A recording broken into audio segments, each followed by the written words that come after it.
That was on.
This is a presentation of the Oklahoma Sports Network.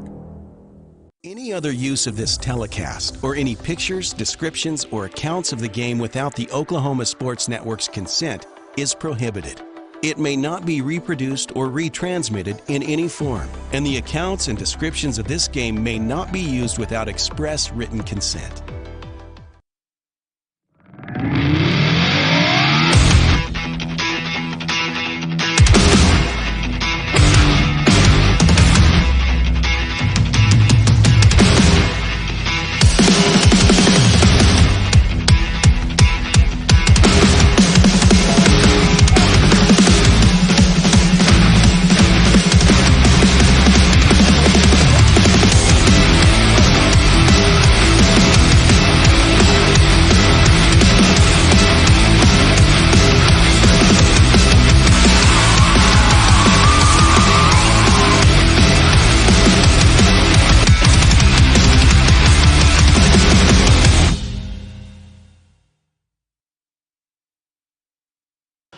And good evening, everyone. We are coming to you live from Gary Rose Stadium, not to be confused with Rose Field, but definitely here in Midwest City, home of the next battle for the Bombers as they take on the two-time champion in State 5A, the Carl Albert Titans.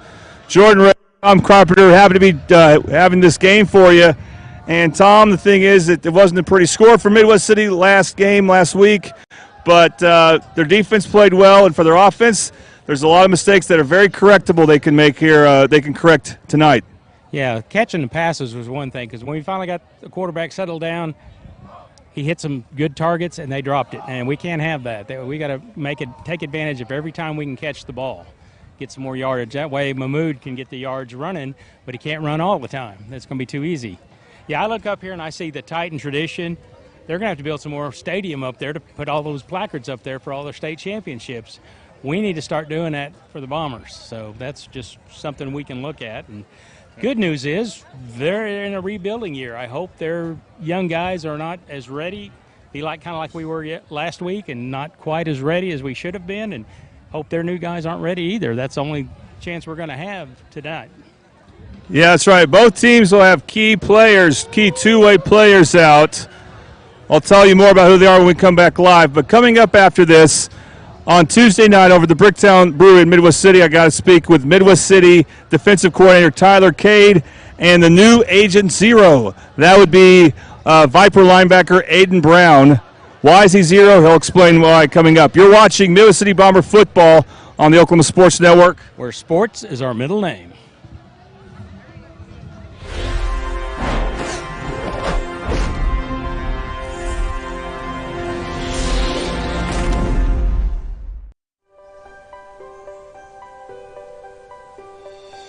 If you've lived in Oklahoma long enough, you'll know that we get extreme weather. With that extreme weather comes hail damage to your roof and an insurance claim. When that happens, there's not a better company to deal with on your insurance claim than Cantrell Roofing and Construction. Since 1987, Cantrell Roofing and Construction has proven to be the best in the business, and always remember, got hail? Call Cantrell. Call them at 405-642-8558.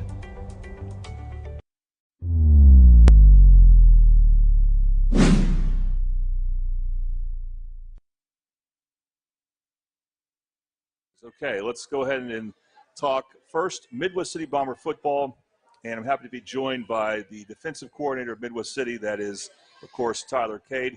All right, Coach, so when we look back, your team fell short to Piedmont 13-0, but there's a lot of positives about your defense, and how would you grade your defensive performance last week? And that's a good question. We graded out every position. Some were B, some were C. So I'd say overall I'd give the defense a B+.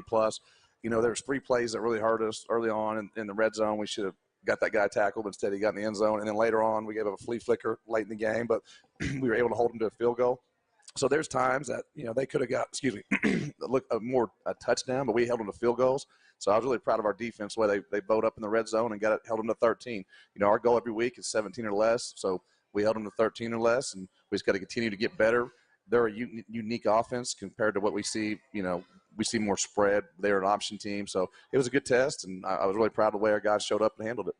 Yeah, to add some more context to what happened in that game, their third score, a field goal, came because of a special teams turnover. Yes. It was not on the defense at all. Yes. So you basically gave up 2 scoring drives in the first half, and that was it. Yes, sir. So I thought the best thing you did well is you shut down their inside running game, and that wasn't for them lack of trying. They tried, and you guys held the line there. I think that led to a lot of your stops when you were able to force punch. You even got a turnover there.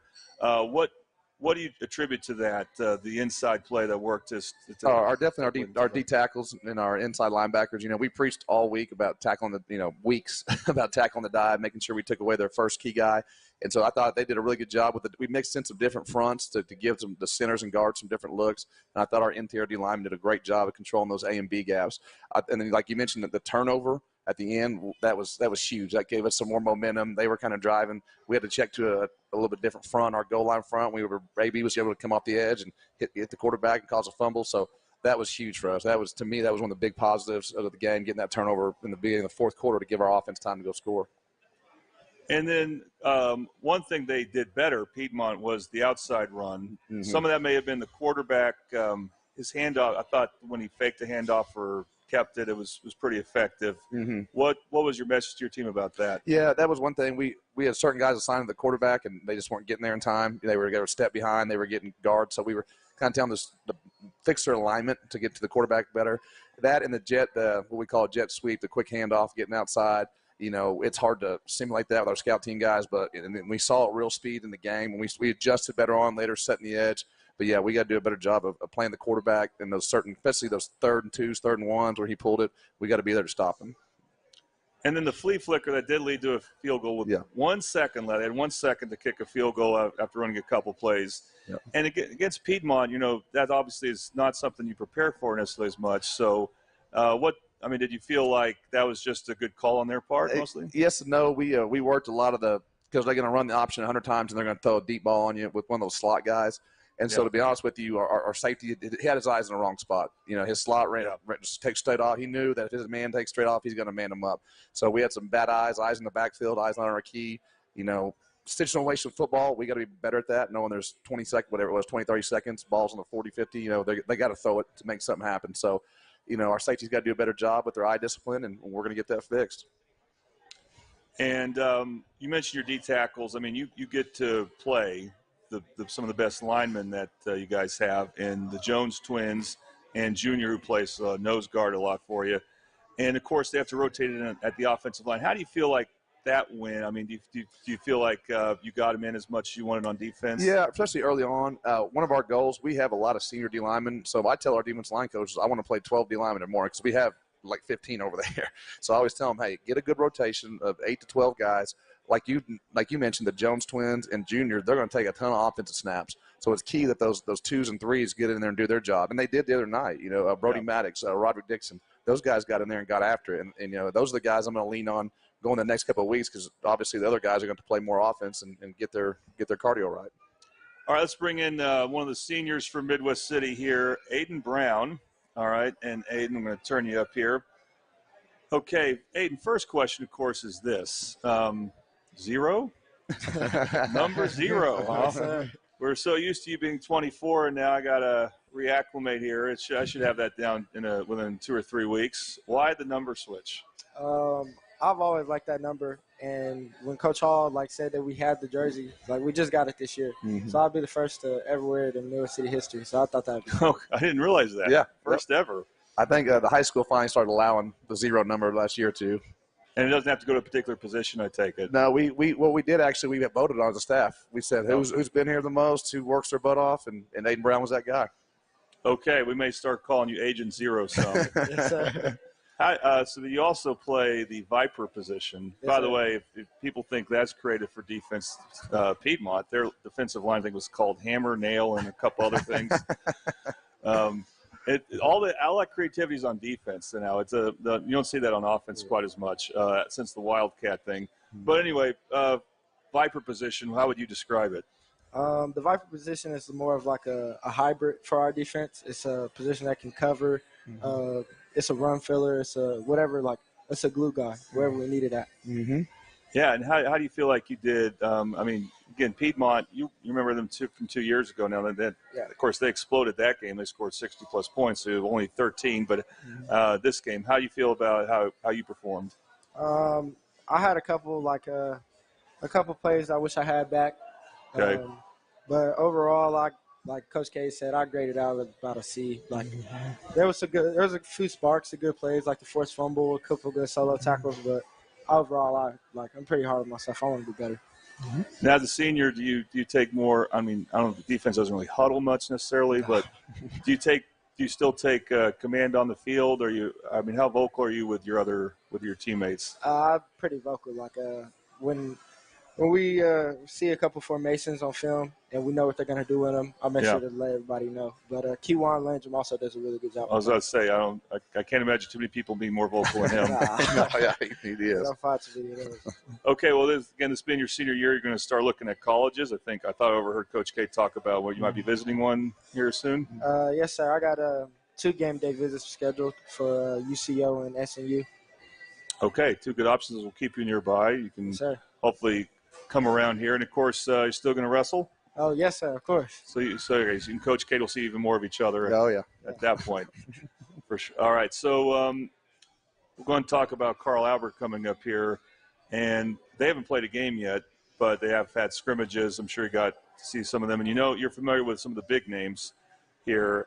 What but also they're going to be new at some positions. So, what's the thought process in preparing for the Titans? We're actually very excited because we were preparing for an option team the last 3 weeks, so now we get to really run our true defense, what we did all spring, all during summer camp, our different fronts that match a spread offense. Instead of trying to get everything in the box, now we get to get everybody out of the box and get our pass rush going, get our linebackers in coverage, get our safeties picking balls off. So we're excited for the challenge. They're the number one team in 5A. We know we can hang with them. We know we can hang with them. They got 2 great receivers, and we'll have a plan for them. But we feel like the line of scrimmage, we're very veteran in our line of scrimmage with our linebackers and our defensive line, and I feel like we will have the advantage in the trenches when we go on Friday night. That is kind of the unknown, and I'll talk to one of the Carlbert announcer about that soon. That is probably where they're maybe most inexperienced at on the O-line. Yes, sir. So, but Aiden, what do you think? I mean, I know the Titans, of course, being a rival, and you played well when you played there 2 years ago, and then Xavier Robinson just kind of came out of nowhere and blew things up. But what do you think about the Titans in preparation for them? We know we're familiar with them. We know they're a good team, and we know we're good too. So we're gonna go out there, and we're not laying nothing down. We're gonna go bring it to them. Mm-hmm. Well, one thing I noticed about Carlbert last year, because you mentioned the receivers, that would be Tristan Haynes and Trinae Washington. Mm-hmm. They're committed to go to OU. Even though Tristan's on defense at OU, he was still a dynamic offensive player.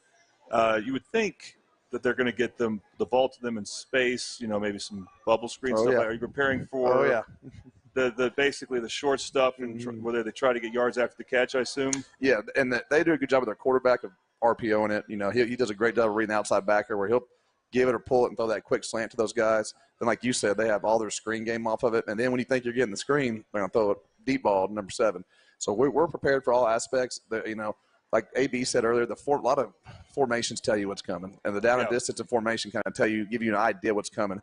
And that's where this group as older players, they do a great job of talking, communicating, giving tendencies of what's going to come. They're going to get in their wildcat stuff. They're going to get in a heavy package, and especially when it's short yards or goal line. Even they don't have number 22 anymore, they'll still have that package. So you got to be ready for 2-back, heavy packages, spread packages. And I feel like we're built for that, and I feel like we're more built for this than we are for the option. So I'm truly excited to get after it Friday. So Aiden, when you're watching the game, when you're in the sidelines watching the offense kind of struggle a bit here and there, are you like, hey, put me in?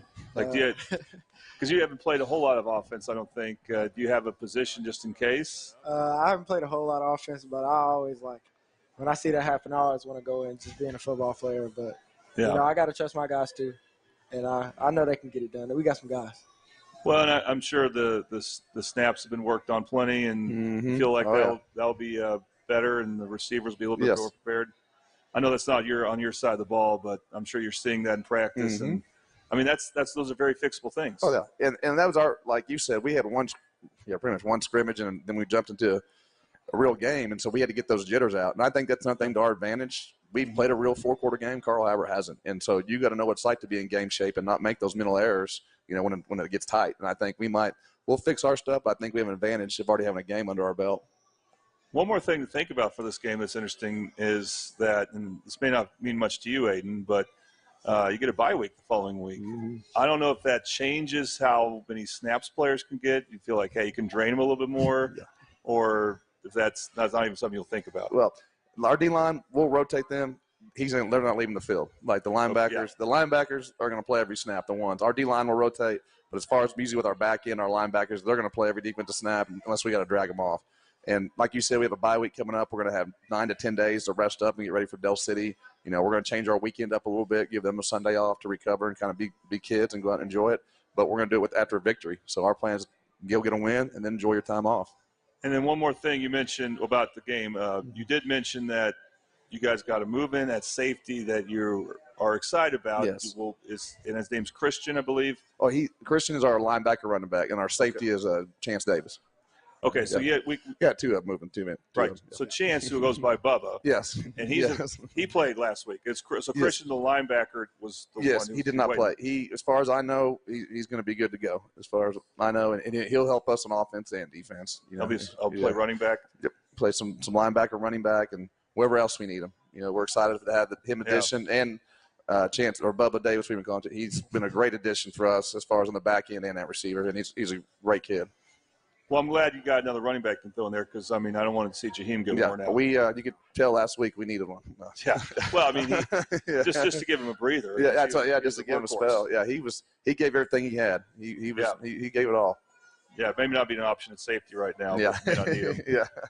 Okay, so here's a fun question. Thursday is the beginning of the NFL season. Do you guys have a Super Bowl pick?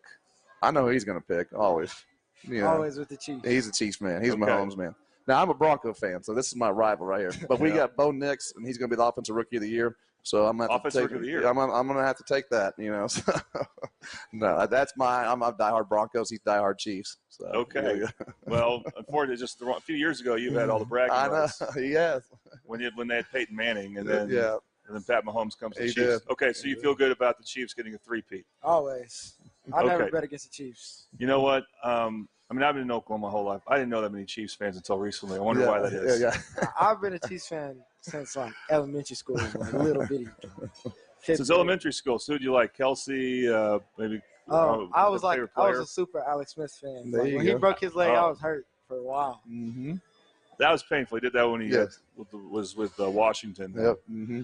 Okay, well, guys, this was great. So, again, Carl Albert is the opponent, and Midwest City will be looking forward to, maybe getting a little bit of revenge. They lost the last two games, or they played Carl Albert, and this game will be at Rose Stadium, not Rose Field, at Carl Albert High School. 7 o'clock kickoff time. Please watch the Midwest City feed. I promise we'll have a great camera shot this time, which with technology issues prevented us from this past game. Tom Crawford and myself will be bringing you the action, and we can't wait. Midwest City and Carl Albert will renew their rivalry, and then a bye week for the Bombers, and then Del City, and then the district play. So a lot to look forward to. Coach Aiden, thank you very much. So we'll look forward to seeing you out there on the field.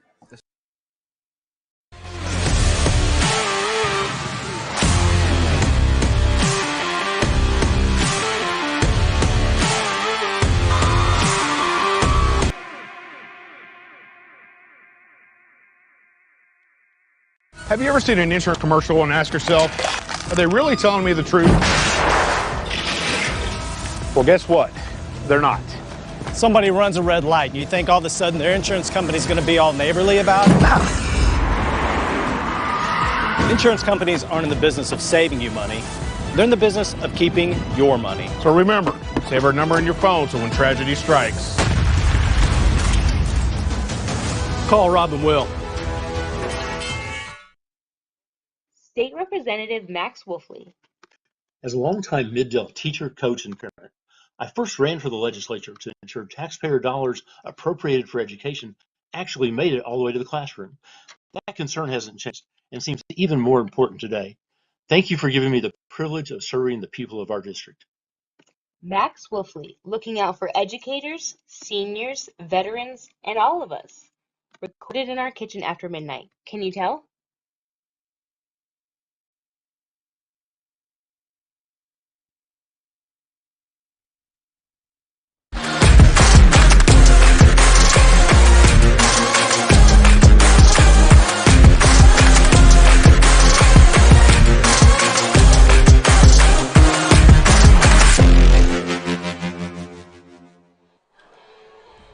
And welcome back to Gary Rose Stadium here in Midwest City.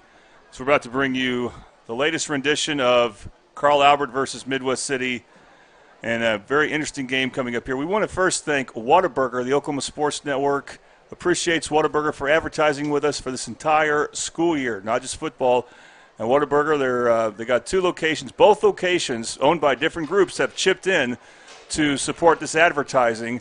That includes the one at 2914 South Douglas Boulevard. That's in Carl Albert territory. But we're in Carl Albert, so we're going to go there after the game because they're open 24 hours a day, as is the new one that's closer to Midwest City and Del City. That's at 5925 Southeast 15th Street. Give your taste buds that winning feeling with their new boneless Whata wings from Whataburger, available for a limited time. I want to show you a picture right now. This is from 10 years ago. This is from 2014. A rivalry renewed as Carl Albert and Midwest City played for the first time in 18 years. That means they last played in 1996. I don't know if you remember that game. Oh, I do. Midwest City was the defending state champs. I don't know if Gary Rose was in his first year, but he was about to. It was the next year he started winning state titles for Carl Albert, but they won a couple before he got there. And I assume Midwest City won that game? Yes, they did. Okay. And so, interestingly enough, when Midwest City beats Carl Albert does not win state because these teams played again in 2014, as you see with this graphic. And then in 2015, and Midwest City won both those games. That was the last time Carl Albert went 2 straight years without winning state. It was 2014 and 2015, and the Bombers got him both those years in non-district play. They stopped playing in 2016. Carl Albert then won a state title, Gary Rose, last year, and Carl Albert has since won 7 of 8 state championships with 3 different head coaches. Let's go ahead and look at the 6-year history that's recent between these teams. They started playing in 2018. That's when I got to Midwest City as a teacher and a coach. So all I know is these teams playing every year, but that was not the case for much of their time. And I probably have this switched up here, but as you can see, the ones on the left side, those are the games that were at Carl Albert in the even number years, and those games were actually fairly close. And then the games on the right side, those are at Midwest City. 2 of them were not close, including last year when Carl Albert won 40-13. But the time Midwest City beat Carl Albert in 2021, that was Mike Dunn's first year as the Carl Albert head coach. And Midwest City already played a game where they got pounded by a team in Texas. I don't even remember the name, McKinney or something like that. I think it was. And Midwest City won that game. It was not a great Midwest City team, but Carl Albert was just kind of lacking at that point. They're a little bit off. And that was the year Carl Albert did not win state. So it's just interesting that when Midwest City is able to beat Carl Albert, it's not a good omen for the Titans. So we'll see what happens here. As for this game, some good news and bad news for Midwest City. I'm going to start with the good news. The good news is Lincoln King is back. He is figured to start at wide receiver. And also a newcomer for Midwest City that we may enjoy calling his name a lot, maybe this year and beyond, Kristen Chudy, who will spell Jaheim Mahmoud at running back, and that's a big deal. He also may play some linebacker. The bad news for Midwest City is while he will suit up Humberto Ambrosio, who is very valuable for the team on both the offensive and defensive lines, does not figure to play. He could be available in an emergency situation. For Carl Albert, also, I believe he's hurt. I don't know for sure, but Marcus James, one of their one of 3 players that's come into OU, he will not be playing in this game. And he's a valuable linebacker and tight end for him. So both teams are a little shorthanded. And with that, here is Tom Carpenter's keys to the game. All right. Your keys to the game are brought to you by Intertwined Hearts Ministry, biblical-based counseling, mentoring, and spiritual direction for couples and adult individuals. Scott and Alicia Young both graduated from Midwest City, and their kids graduated from Midwest City. It's at 9107 East Reno Avenue. For the Carl Albert Titans, new starters need to be ready to play. They don't have a lot of senior leadership on this team this year. A lot of them graduated. I notice they don't have the size either, but we'll see how that does. They got to put pressure on our young quarterback. It cost him a little bit last week, and I'm sure they had some folks at the game checking that out. Their new linemen need to learn their assignments. They lost a bunch of big boys. Hopefully we can benefit on that. For your Midwest City Bombers, give the rock to Mahmoud. He could make the yards. He could get in the end zone. He was pounding it out, and like you said, I'm glad we have a little backup for him because we don't want him to get too worn out. Number 2, cut down on the pre-snap penalties. We shot ourselves in the foot almost, I don't know how many times, but a couple of them were 3 times. One time there were 3 times in a row, and you can't do that. And number 3, pass the ball, catch the ball. The times that we threw the ball long, we missed our targets. They were really off sync. And the times that they hit the receiver in the gut, the receiver might have dropped the ball. So hopefully they work that out this week, and the Bombers can come out on top. All right, let's take a quick break. The national anthem's right about to start, so we're going to take a quick break. You're watching Midwest City Bomber football on the Oklahoma Sports Network.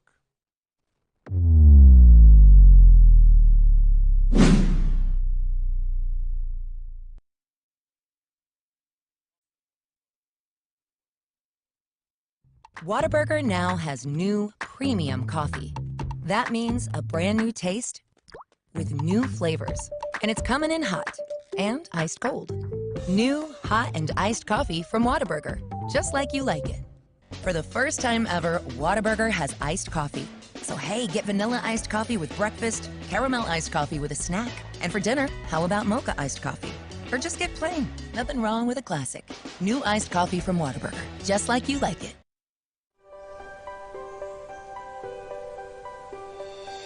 If you've lived in Oklahoma long enough, you'll know that we get extreme weather. With that extreme weather comes hail damage to your roof and an insurance claim. When that happens, there's not a better company to deal with on your insurance claim than Cantrell Roofing and Construction. Since 1987, Cantrell Roofing and Construction has proven to be the best in the business, and always remember, got hail? Call Cantrell. Call them at 405-642-8558.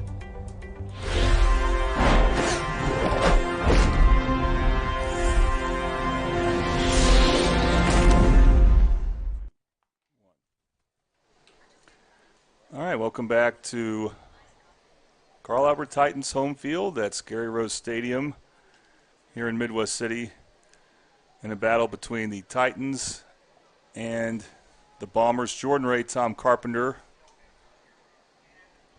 Got a little bit more action from the Carl Albert band. They actually were joining forces with the Midwest City band, and in fact, they're still out there. Some Bombers and some Titans, Tom. I do like that they're united here. They did excellent on our national anthem. Yes.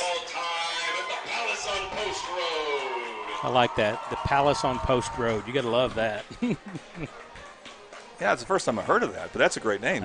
Me too. I heard him say it earlier tonight. I thought, well, I guess that's their new saying, but I like it. Be sure when you can to also check in Del City's game. They're at Booker T. They're like the Bombers in this regard. This year they breaking in a new sophomore quarterback, and they're going to try to come back from a shutout. They got shut out against Edmond Memorial last week, but if you watch the game, their offense was a lot better than the score indicated. It just didn't work out here. We got the Carl Albert captains coming out of the field, so the Bomber captains should be coming here momentarily. Yep, there they are. And we hope to at least have audio, as we're very happy to have our camera working here. Let's go and see what the camera shot looks like. I'm talking to my producer right now. Oh, let's go and take that. This is good. I'm going to go and turn our mic on. Hopefully we'll be ready to go. Just really nice to have everything working right now, Tom. Knock on wood. Yes.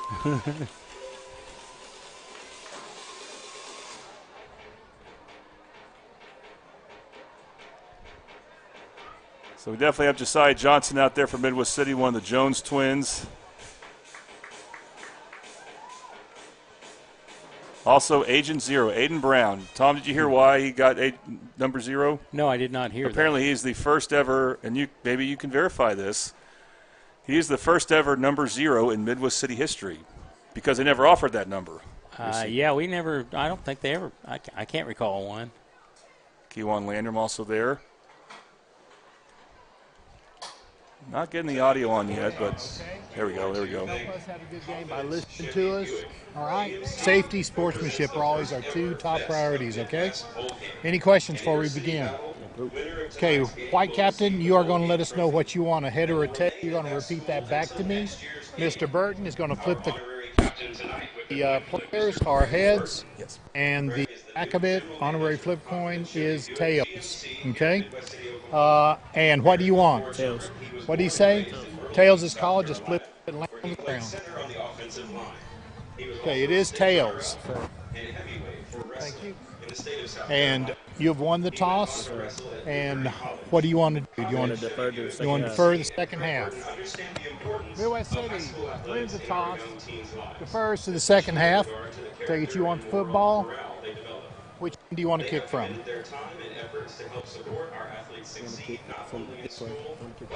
You want to kick into the wind? All right, let's put our backs to the goals that we're defending. Black, or white, excuse me, right here. Red over there, face them. All right, that was good stuff, Tom. And we appreciate the coin toss sponsor that we have. It's Louie's, and had some really good food at Louie's the last few weeks. So I'm really glad we can have him on as a coin toss sponsor. Louie's, located at 6007 Southeast 15th Street. We're in your neighborhood. Now for the starting lineups. First for Midwest City's offense, Roman Manello, the quarterback. Second start for him. Jaheim Mahmoud, an outstanding game last week. He was recognized for it at one running back. The receivers, Josiah Johnson, a good move-in from Midwest City is Chance Bubba Davis on the receiver, Darwan Davis. Lincoln King will move in place of Justice Grant as the fourth starting receiver. Offensive line is going to look very different, other than that the two sets of Joneses will be at the tackles. And Josh Sire will start at one guard, left guard. Dominic Cochran will be the starting center. Ja'Cory Fletcher will be the starting right guard. Humberto Ambrosio is suiting up but is not expected to play. That'll be a big loss for Midwest City, but we'll see how the offensive line does. Demarion Jones is the starting right tackle. For Midwest City on defense, the Jones twins also figure to play a lot there. DeMonte Jones at defensive end. And at nose guard, starting this game, will be Jarrell Chambray in place of junior. Demarion Jones will be the starting defensive tackle. Spinner, which is a hybrid linebacker defensive end position, is Ross Jones. The Viper is Aiden Brown. We can call him now Agent Zero. Mike linebacker, Kewan Landrum. Weak side linebacker, Hayden Parent. The defensive backs, Brandon Dixon at one cornerback. Bubba Davis, goes by chance, is the starting strong safety in this game, replacing Felix Fuentes. Josiah Johnson's a free safety. Dustin Anderson is the starting cornerback. And we want to mention also we really appreciate having with us as a drive summary sponsor, Madison's Country Cooking, located at 4747 Southeast 29th Street in Del City. They're open from 7 a.m. to 9 p.m. Tuesdays through Saturdays. Hey, listen, Tom Carpenter is going to have a bunch of information about Madison's throughout this broadcast. You need to really pay attention to that. And, one more thing. My producer's on top of things in ways I am not. The coaches for Midwest City, Darrell Hall in his 13th year as the head coach. Tyler Kay, the defensive coordinator. Randon Lowe, the offensive coordinator and the quarterback coach. John Mitchell, the associated coach, recruiting coordinator, defensive line coach. He does a lot. Philip Wall, another defensive line coach. Aran Wagner, remember him, Tom? He's coaching the freshmen. He's back at Midwest City as a coach. James Price is the 9th grade coach. DBC, Dominic Carnes coaches corners and special teams. Butch Chauvinik, strength and conditioning coach. Robert Walker, one of the offensive line coaches, along with Stoney Burke. Malcolm Mack, the safeties coach. Jamil Owens, wide receivers coach. David Musson's running back coach. And J.R. Moore is the running backs and freshman coach. Kickoffs are going to be brought to you by AAA Copy. For all your printing needs, your one-stop print shop. Fan heads, T-shirts, buttons. They're at AAA Copy. They're at 709 South Air Depot. Yep, I think the Bombers are out there ready to go. They're waiting for an opponent to show up. First quarter sponsor will be Toonie Buys Houses. So we got so many good sponsors. I love reading them. I really do. You may think I don't. No, I believe me. We appreciate them to the hilt. Toonie Buys Houses. We buy and renovate homes. We also lease, owner, finance homes throughout the state of Oklahoma. Call them at 405-353-9682. Ruben Trejo set to kick off for the Bombers. Now the Titans take the field. Actually, I'm sorry, that's Dominic Cochran, I think, who's kicking. Very different builds there. So, of course, Carl Albert's got some dangerous return guys. The main guy you would fear is Tristan Haynes, also Trinae Washington. Tristan Haynes is back deep. I don't think they're going to kick it to him. I think he's going to angle this one away from him, don't you think, Tom? Yeah, I'm sure they've scouted that. And they know. They know. Tristan Haynes was offered by schools like Alabama and Georgia, so they're going to have, because it's windy, Tom, we haven't really talked about that. Dominique's going to need a holder for the kickoff. And here we go. Bombs away. Fielded by the up man for Carl Albert. He's trying to get a wall there, and he does have a wall. And fumble. Ball's on the ground. It's going to be a good return for Carl Albert, and they recovered. That would have been great. Well, Tom, they have great special teams, and you just have to – you need to find a way to avoid a return. Unfortunately, there's no David Arriaga this year. Oh, yeah. So good field position for the Titans. It will be at the Midwest City 49-yard line. Quarterback for Carl Albert is a move-in from Edmond Santa Fe, Daniel Newton. He's committed to Air Force as a safety. We figure he can also play quarterback pretty well. Simmons is the running back. And they hand it off to him, and he's tackled for about a 4-yard gain. Actually, Devin Woodring is the quarterback, so there's been a change from the Carl Albert depth chart. It is L.T. Simmons on the handoff, though, so 2nd and 6. So you got Trinae Washington lined up left and Tristan Haynes, an inside receiver. Those are the 2 OU commits. Those are the guys I'll probably worry about the most. Woodring passes it long, and he just lobbed it up there to Washington, and it's caught for a big gain. Yeah. Dustin Anderson in coverage for Midwest City, but that's what you worry about if you have any type of single coverage there. And so first drive for Carl Albert, they're in business. They're already at the 20-yard line of Midwest City. A nice touch there by their new starting quarterback, Devin Woodring. 29 yards on that one. Now Haynes and Washington are lined up left side. Haynes in motion. Handoff. Getting too much. And a good surge there for Simmons. As he gets to the 15, that's a 5-yard gain.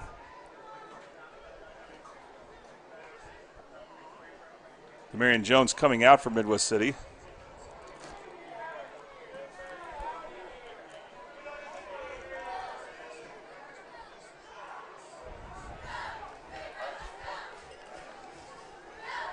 Todd James split wide left for Carl Albert. High snap, high snap. Oh, he bobbled a snap. Can Midwest City get holding. A tackle? There's a flag thrown in the area of holding. Woodring actually had a lot of room to run there. Devin Woodring with the keeper down to the 10-yard line. That'll help us immensely. They'll step them back on that one.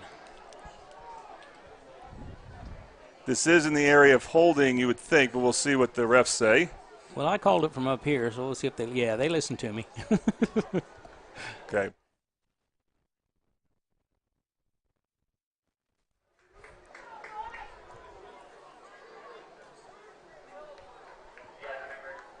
So they are going to go backwards here. We'll see what the down and distance becomes.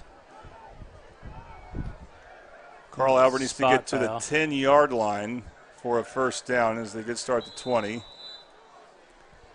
Not going too far back as this ball's at the 23-yard line, so 2nd and 13.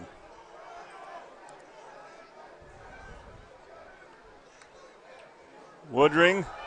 Jet sweep to Tristan Haynes. Nothing. Bombers are ready for him there. There's not much room there. Aiden Brown with the tackle.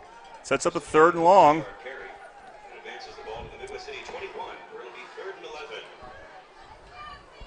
Third and 11 coming up. By the way, they could kick if they don't get any yards, but obviously they want to get some yards here, and they already have one long pass play to Trinae Washington. He split wide right. Haynes wide left.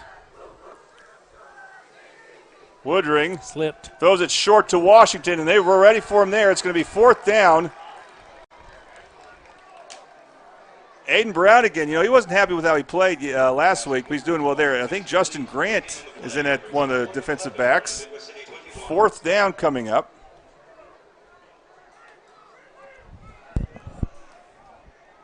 Maybe Brandon Dixon on the tackle, and looks like Carl Albert will kick, I believe, although they're a little confused on their formation. We'll see if they call a timeout. They have a really good kicker in Ethan Spiewak. Ethan Spiewak to kick.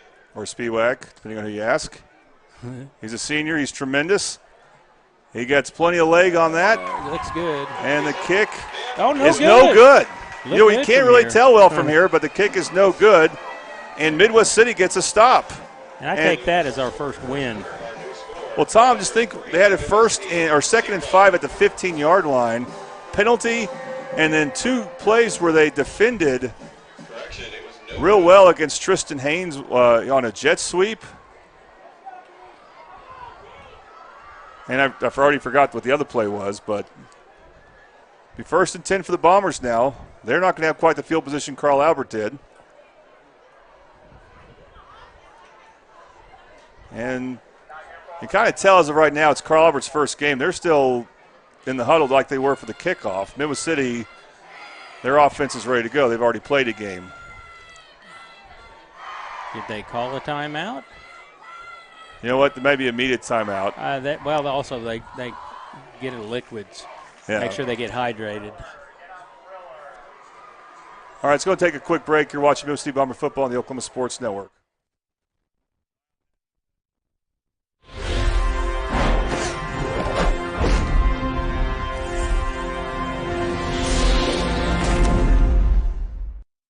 Whataburger's Buffalo Ranch Chicken Strip Sandwich is back. Chicken strips. Chicken strips. Chicken strips. Ranch, ranch, ranch. Ranch. Buffalo. Buffalo. Ranch.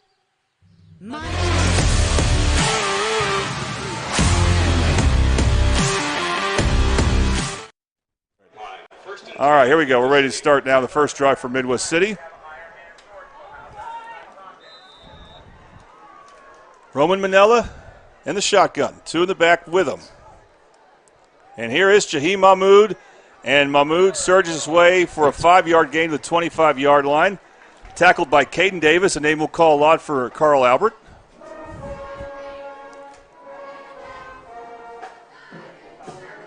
We're going to try to bring you Triple Elite instant replays when we can. 2nd and 5 for the Bombers.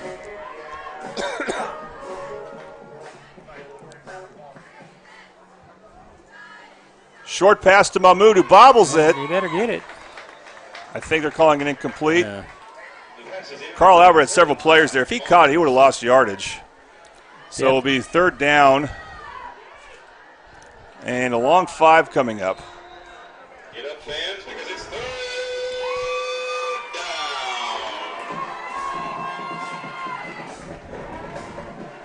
down. Okay, this might be a situation where Manel needs to air it out.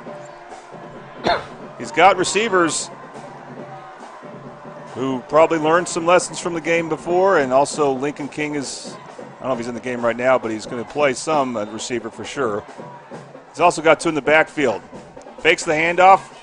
Manella rolls right, throws it down the field, and well out of bounds. Looked like Justice Grant was the intended receiver here. So Midwest City will have to punt.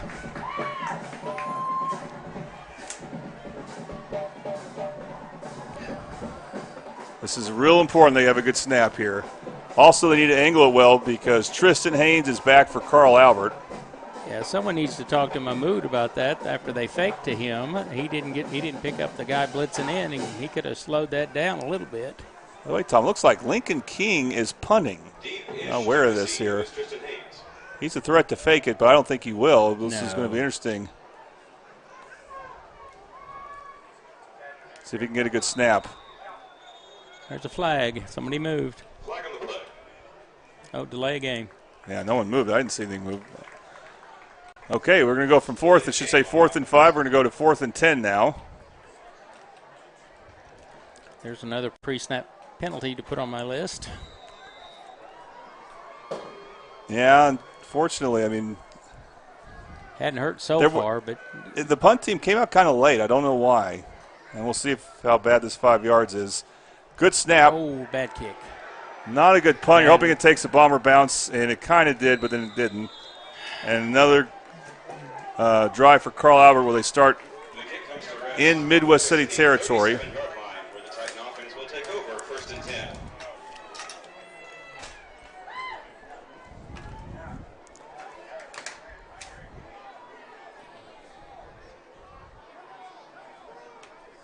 All right, so Carl Albert, they had the one big offensive play. That's a deep pass to Trinae Washington. We'll see if they go back to that well. Him and Haynes are lined up right. Handoff, and Bombers snuffed that out. Yeah, he didn't make it back to the line. That's good.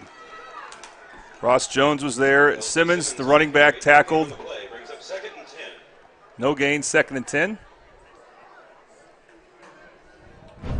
Triple Elite instant replay there. Triple Elite screen printing. Find world-class designs and hot new styles at Triple Elite Screen Printing. Yeah, Hayden Parent did a great job of filling in that time from his linebacker spot. 2nd and 5, Woodring fakes the handoff, goes deep, has a man, but he overthrows it. overthrows Trinae Washington, and they'll bring up 3rd and 10. Still great coverage.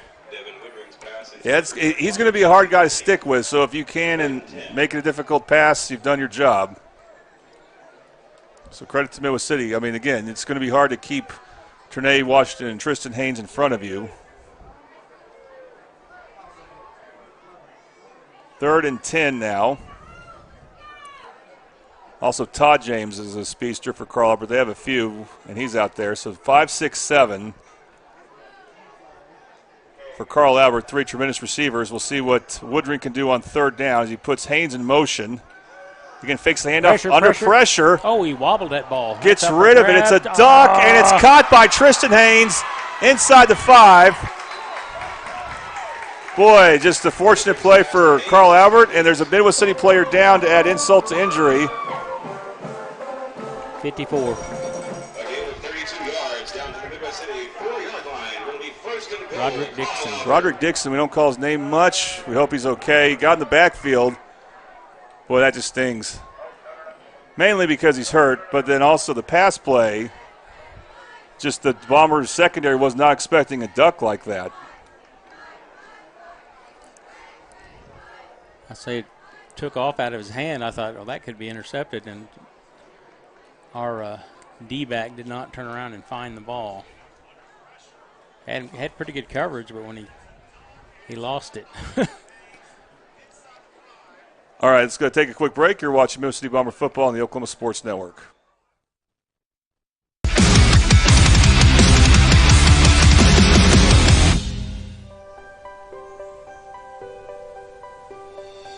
If you've lived in Oklahoma long enough, you'll know that we get extreme weather.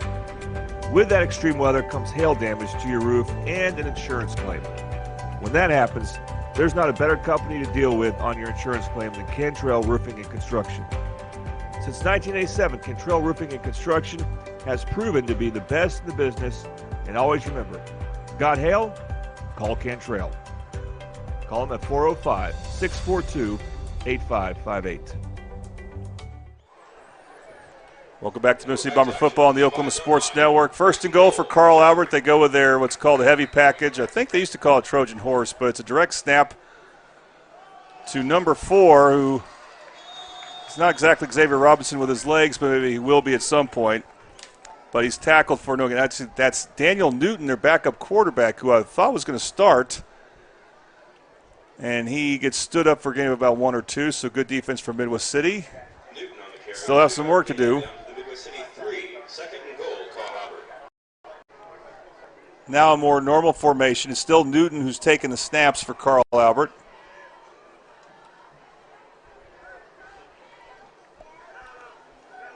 Gets instructions from his coaches. Now he goes back in the shotgun. 5 on the shot clock. Gets a snap off in time. Oh, nice tackle. And again, the hole converges. Aiden Brown, you know, he's been tremendous this game for Midwest City. He forces a 3rd and goal.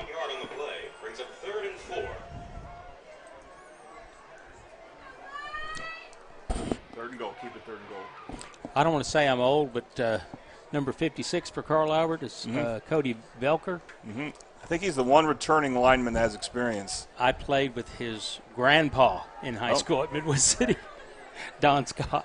No, but you're still not old. Yeah, okay. No. 3rd and goal.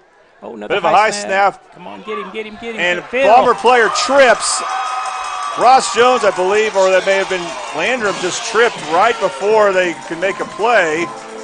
And that opened up a hole for Daniel Newton to score the first touchdown for Carl Albert. They're up now 6-0. That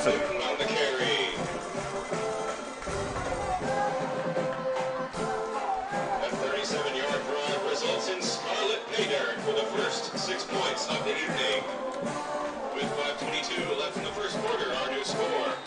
So Spiewak, who missed a field goal, will now attempt an extra point. Just let him miss an extra point. Have a bad night. It's a low snap, but the kick, again, has enough distance. This kick is good. It's 7-0. Carl Albert leads Midwest City. You're watching Midwest City Bomber football on the Oklahoma Sports Network.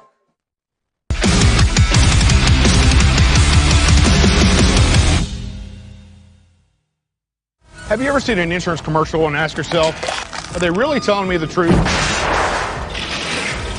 Well, guess what? They're not. Somebody runs a red light, and you think all of a sudden their insurance company's going to be all neighborly about it? Insurance companies aren't in the business of saving you money. They're in the business of keeping your money. So remember, save our number in your phone so when tragedy strikes, Call Rob and Will.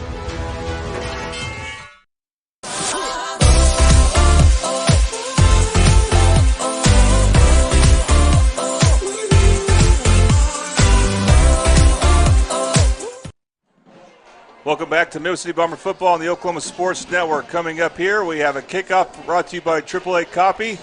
For all your printing needs, your one-stop print shop. For fan heads, T-shirts, buttons, and more, come by today at 709 South Ayers Depot in Midwest City. AAA Copy, run by a wonderful woman who is also Felix Fuentes' grandmother. Anyway, Tom Carpenter, Jordan right here with you. I'm Jordan. That was a mashup. Yep. This is a Toonie Bice House's first quarter. Bombers have had a hard time because of field position. Field position's been a big deal, and then really that long pass play, just that to Tristan Haynes that Bombers defended it well. It just was one of those deals where they just couldn't see the ball because it was so underthrown.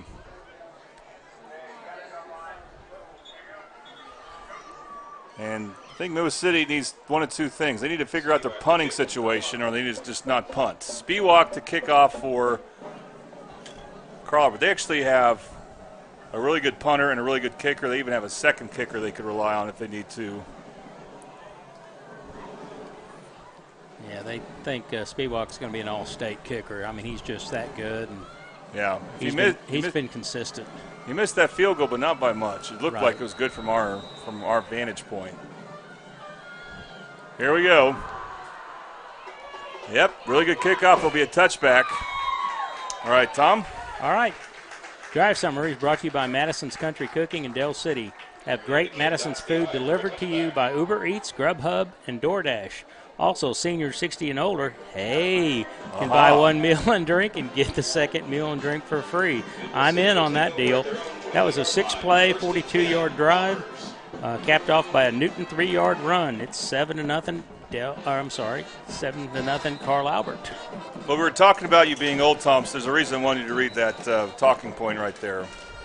But don't worry, Tom has, besides the fact I'm sure he's going to take advantage of that deal at some point, right, Tom? Absolutely. Yeah, you should.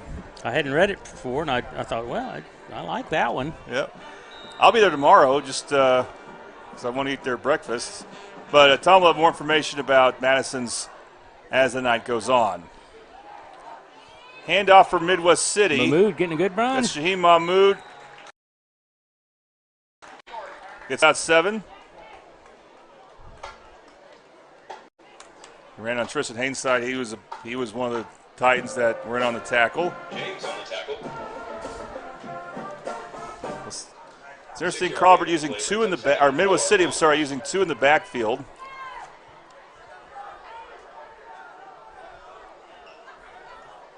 Mahmoud again going for a first down. He has a first down. Nice run. Good hard run. Just good a block. load. Todd James, one of the tacklers for Carl Alberts. A first down for Midwest City. Good blocks up front. Runners brought down by a Scarlet Swarm. 6-yard gain on the play. Out to the Bomber 32-yard line. 1st and 10, Midwest City. So fresh set of downs, first down of the game for the Bombers. Their second drive.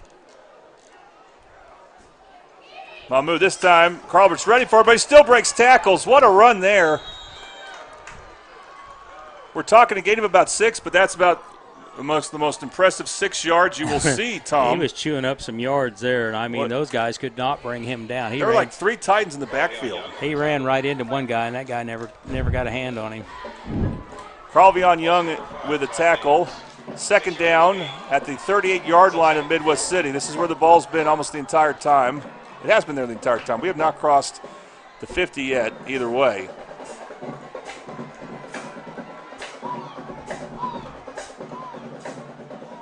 Here's more Mahmoud, and he will be stood up. Best defensive play for Carl Albert. Number 77, Nick Hill, meets the runner. Nick Hill with the stop. By the way, the other running back in is Fenric Rinn. Titan fans get up because it's I believe it's his brother Tom who runs camera for us. Oh, I did not know that. Third down for Midwest City. It's a throwing situation or back to Mahmoud. Now they're going to hand it off to number 11, although, again, Carl Albert's kind of figuring out that they're running up the middle. Now this is Christian Chudy. They really like him at both running back and linebacker, but the play was not one to work. Now, Carl Albert, kind of saw it coming. It's doomed from the start. Midwest City 39-yard line. So after initial first down, Midwest City's going to have to punt again. Did not have a good punt last time, but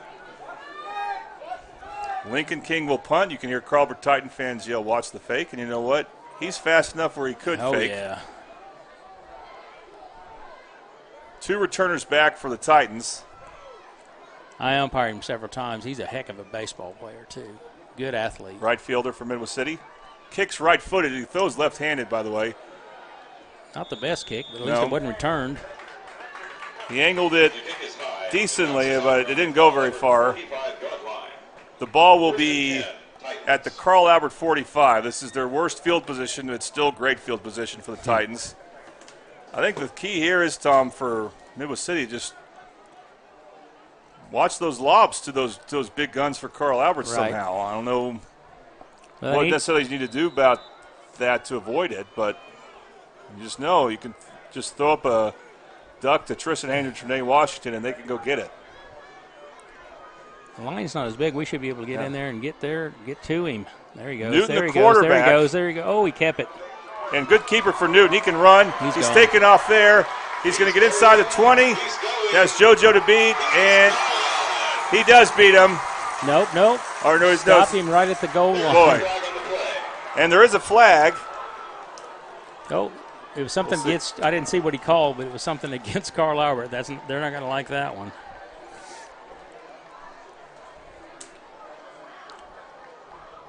Well, Midwest City got to see without consequence that Daniel Newton, who didn't start this game, but he's playing now. I didn't see if Woodring may have gotten hurt on that throw up to Haynes. Holding offense. But that Newton can run. And again, no consequence right here. But again, he is Air Force commit, and is, I believe, a safety is his main position, so you know he can run. Carl Albert fans not happy. As if they haven't won enough state titles. I'm kidding. 1st and 20.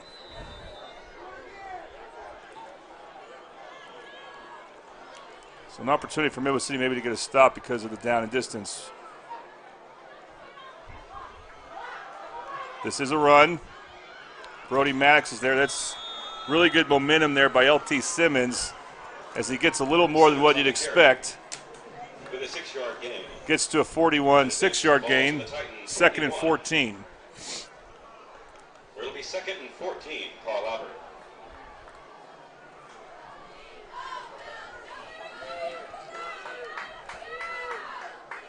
Andrew Reeves in one of at the spinner defensive position, also known as just one of the defensive ends. Newton to pass, throws it short. Oh, it was almost intercepted. If he'd opened his eyes. I think he wasn't expecting that, obviously. He was expecting an accurate pass. Right, and he was there to make the tackle, that's Aiden for sure. Brown. But Aiden, good gosh, son, you got to catch that one. He just assumed it was going to be an accurate pass to, I think, Tristan Haynes. And that could have been big. It's going to be 3rd and 14, though. So had pick 6 written all over it. 3rd and 14. Opportunity, perhaps, for the Bombers to force a punt. They can't give up a gain that's enough for them to go for it on 4th down here. I don't know what that would be, but they want to avoid it. Newton throws it up, and nice good defense there. Oh, man, that was excellent. Newton's pass intended for Haynes falls incomplete. That's one of the newcomers for Midwest City. They call him Bubba, Chase Davis. And it's 4th and 14. Midwest City forces 2 incomplete passes. That's some great defense. And another speedy punter. Though this guy is more experienced at punting, and you expect a deeper punt than what Lincoln King had. Trinae Washington, who might play tight end for OU, but he can run. This is not where you'd expect to see a fake, but he could do it. you gotta respect his athleticism. He's not obviously just a punter. He is punting here, though. Nice punt. Oh, let it go. And that's a bomb. And let's see if Carlbert can keep this from the end zone. They cannot, so it'll be a touchback. Yep, Trinae Washington is a man of many talents. We're nearing the end of the first quarter here. It's 7-0. Carl Albert leads Midwest City. And, Tom, I think one thing that's got to happen for the Bombers, they have to find some way to get a passing game going. Well, they don't need to wait till it's 3rd and long. I think that first or second down would be a good time to just throw one. Well, you have to think, when they had the ball last, they had 2 running plays up the middle that Carl Albert snuffed out. They were starting to really key in on that. So what will that open up for the Bombers? That run-pass option should be there. So you got Wren and, again, Mahmoud back in as the running backs with Manella. He's only thrown 1 pass. It was a short one, incomplete. It's Mahmoud again. Again, they're really stacking it up, going after him. He still gets a short gain, about 1 or 2. They're about to throw. Carlbert's about to force Midwest City's hands here. Scarlet Swarm on the tackle. 2-yard gain on the play brings up 2nd and 8. Several tides there on the tackle. 2nd and 8's the down and distance now.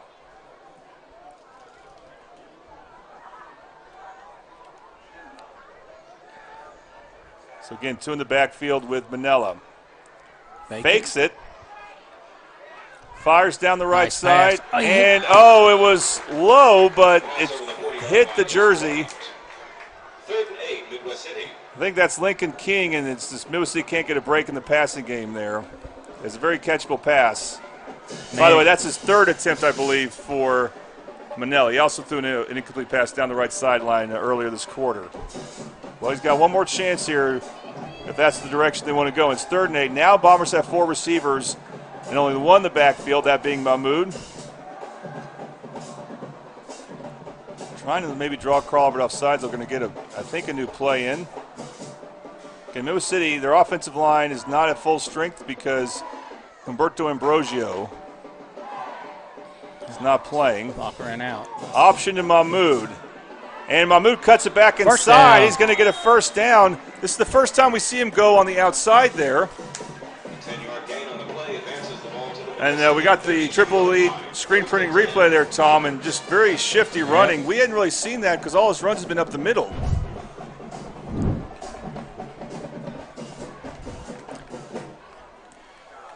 He is a horse. So they run the ball on 3rd and 8, but in a way that caught Carl Albert off guard, and the drive continues. Now it's back up the middle. Mahmoud lost his balance, and he got crunched. I think that's Caden Davis is one of the Titans who got him after a 2-yard gain. Caden Davis, if he's not a Division I player, he should be. 2nd and 8. But you give credit to Mahmoud for holding on to that ball. I believe this is going to end the quarter. So our clock's a little bit off, but we'll adjust here. And your score after 1. It is Midwest City trailing Carl Albert 7-0. Stick around. You're watching Midwest City Bomber football on the Oklahoma Sports Network.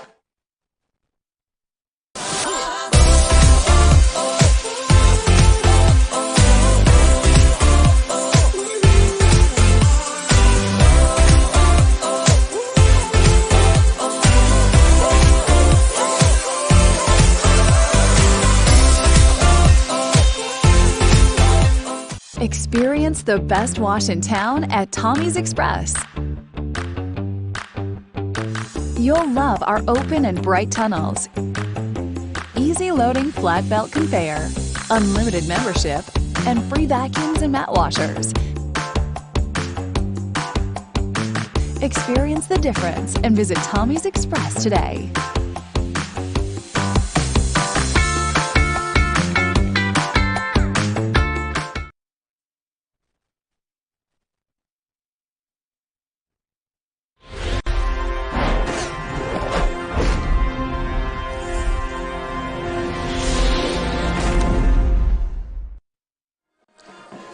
Welcome back to Mississippi Bomber football on the Oklahoma Sports Network.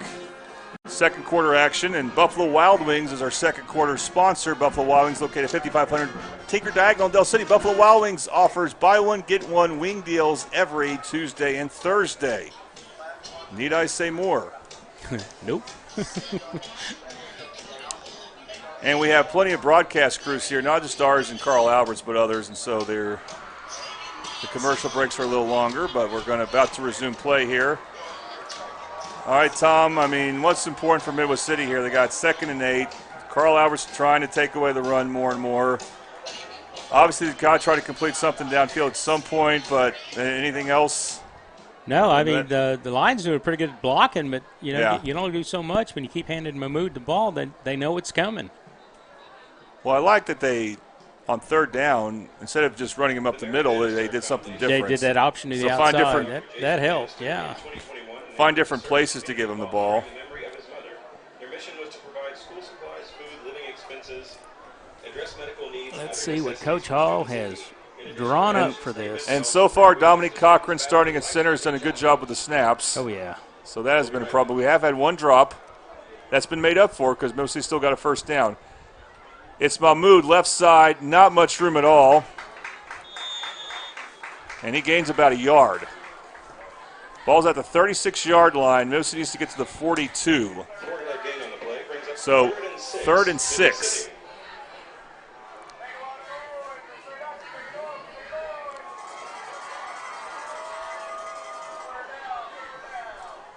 They brought in Darwan Davis. Let's see what he can do.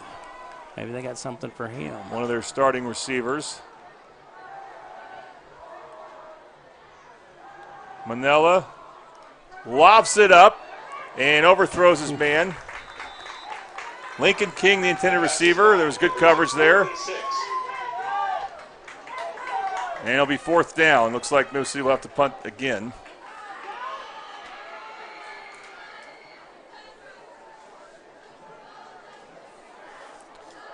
Bombers looking for their first points of the season as they have gone now 5 quarters without scoring.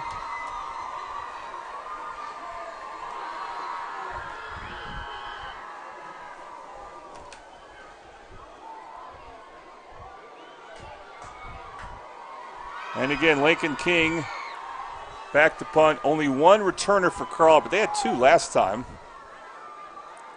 High snap. Just got it off. Actually, pretty good considering. Yep. It's almost blocked, and then Bombers they could let the ball roll a little bit more, Tom. I don't think that was. I don't know if I'd have tried to catch that. Let it go. I don't know what they were doing. Because he could probably catch it if it bounces backwards a little bit, but you don't want to stop it. It's momentum. It is still the worst field position for Carl Albert. This is their 4th drive. And their offense has not looked great. Their touchdown kind of came on a play that I don't know if it went as designed. Let's just say they kind of had a break. It looked. It wasn't in that play. It wasn't the touchdown, but it led to the touchdown. And it's going to be Newton in the quarterback again. He did not start. They run it. Good play, and they're holding. Yeah, well, it doesn't matter in this case. I know, but it looked like they tackled our guy. 51, I believe, was in on the stop. 51 is Deshaun Grisby, who made a great play there. That is one of the best plays I've seen him make.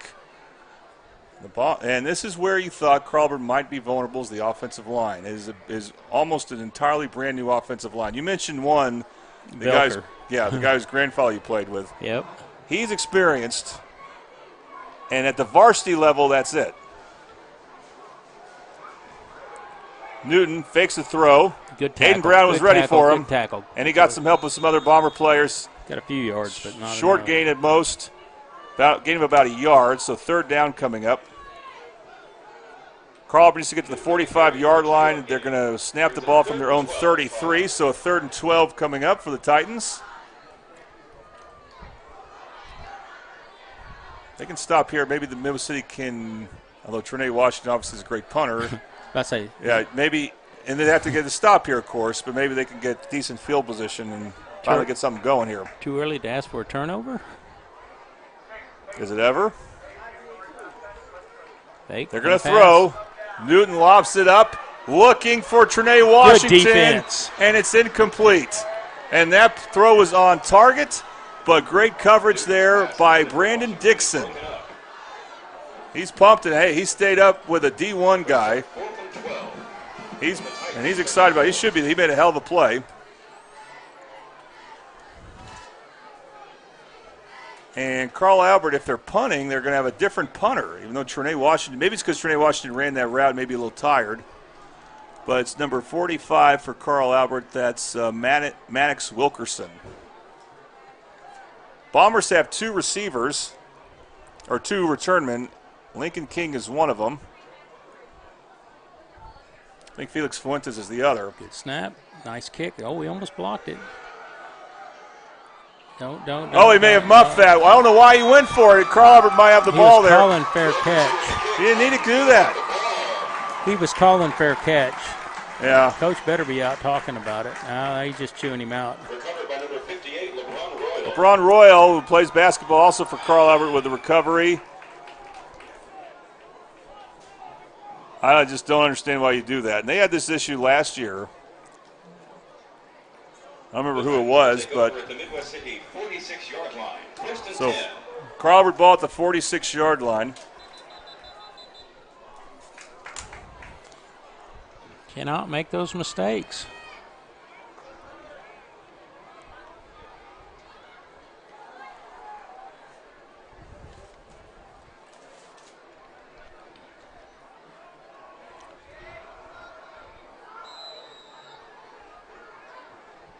Now a sub, Andrew Reeves coming out, but no one coming in. The Bombers may have had 12 out of the huddle, but no call. Now they're going to bring someone in for him. They got something going on with the pants not being pulled down. I wondered about that last week. It looked like shorts. Look at Woodring back in at quarterback for Carl Albert. Now he's had two long completions. I believe Iden Johnson-Tollison is in the back. He's the one who replaced Reeves. They're going to throw it short. This is Tristan Haynes. Good team tackling. Haynes gets as much as he can out of that. More than he should have. But Woodring's pass to Haynes is complete. Gain of about 2 or 3 there. Gain of 3 yards on the play. So 3 yards is what they say. 2nd and 7. Ball at the Midwest City 43. Bombers' defense has been good. They've not gotten the help they needed. Again, it's Woodring with Simmons in the backfield with him. Simmons straight up the gut, and he'll get a first down. he's not very big, but he is fast once he hits that hole. He's quick for sure. Aiden Brown with a tackle. The handoff to Simmons is good for about a 12-yard gain. And it'll be a first down for Carl Albert.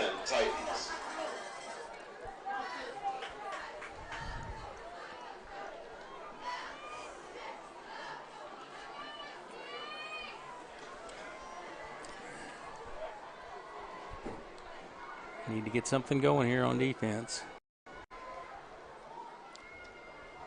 Woodring. Option. Looks like he might option it to Simmons.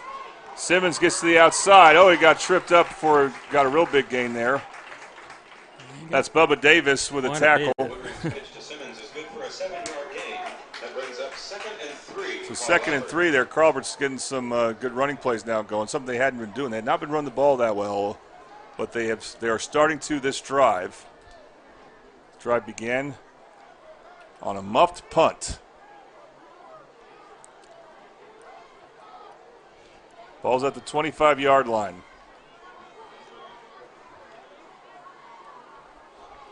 Handoff Simmons again.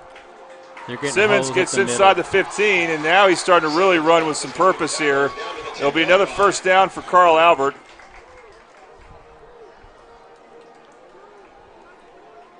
Brandon Dixon made the tackle. And it'll be 1st and goal Titans. They're right at the 10. Their line is just opening up some big holes. It's like they're a brand new team since that muffed punt. Probably a timeout. Midwest City. Bombers call a timeout. We'll take a quick break. You're watching Midwest City Bomber football on the Oklahoma Sports Network.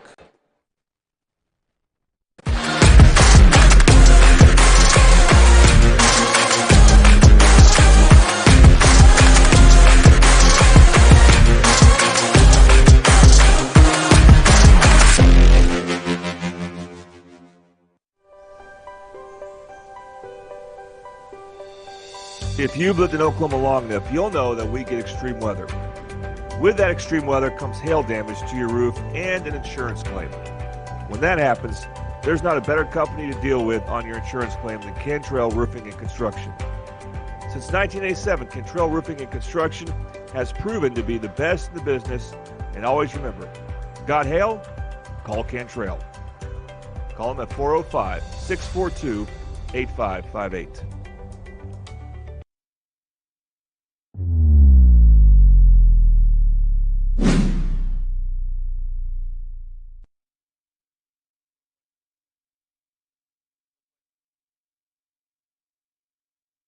Experience the best wash in town at Tommy's Express. You'll love our open and bright tunnels, easy loading flat belt conveyor, unlimited membership, and free vacuums and mat washers. Experience the difference and visit Tommy's Express today.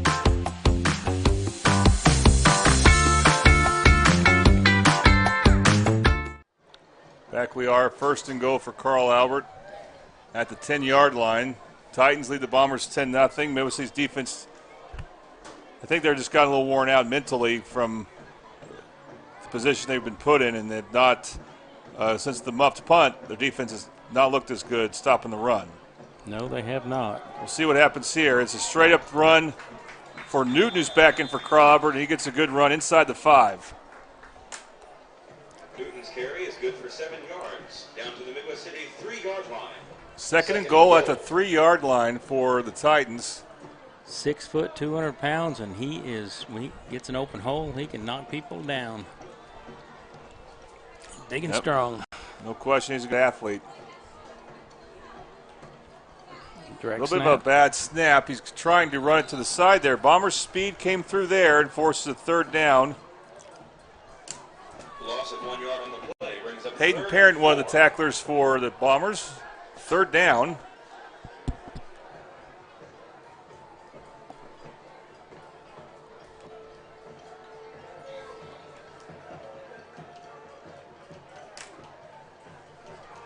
From the 4-yard line, this is crunch time for Midwest City.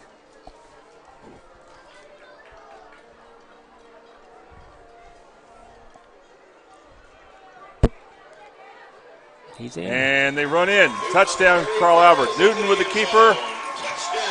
Carl Albert leads 13-0.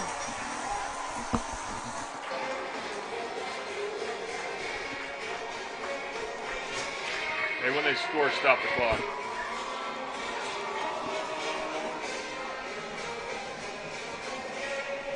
So Carl Albert with one touchdown thanks to kind of a busted pass play, and then another touchdown off a muffed punt.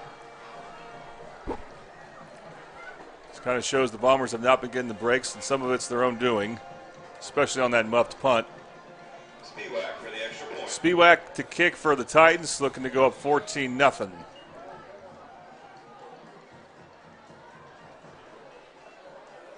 And they do.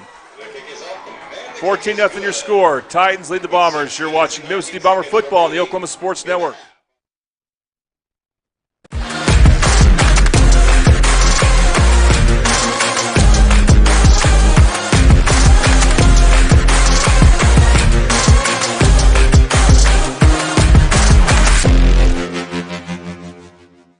State Representative Max Wolfley.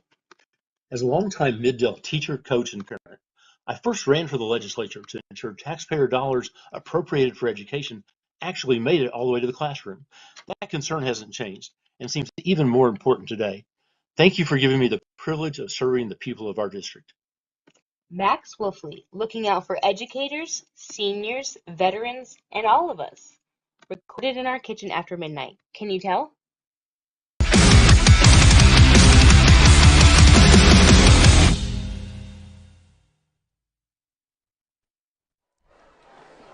Welcome back to Midwest City Bomber football on the Oklahoma Sports Network and this Buffalo Wild Wings second quarter. This kickoff coming up brought to you by AAA Copy. That's AAA Copy for all your printing needs. Your one-stop print shop. They got fan heads, T-shirts, buttons, Come get your prints today at AAA. They're located at 709 South Air Depot in Midway City, right by the gym I work out at. And again, they are owned and operated by a lovely woman who is Felix Fuentes' grandmother. So Felix has a chance to do big things for Midway City this year, his senior year.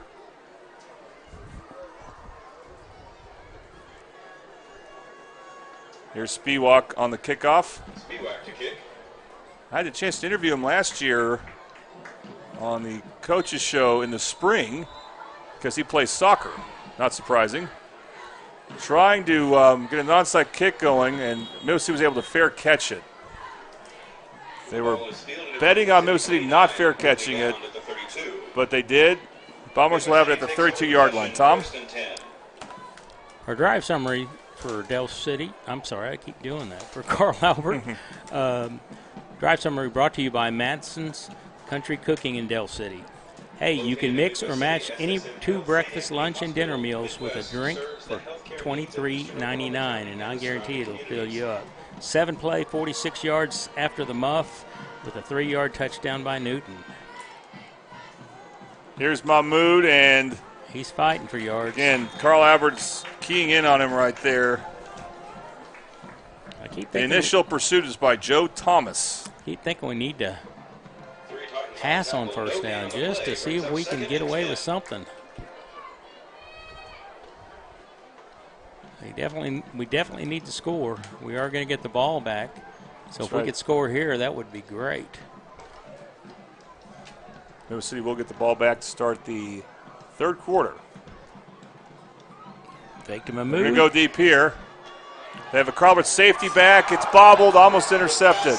Nearly intercepted, but falls incomplete. Say this, Carl Albert's got some good players with only single digits.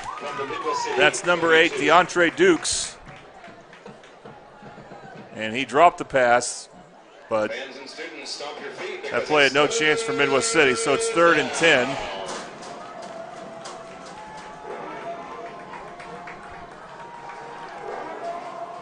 Now this can be an obviously passing down.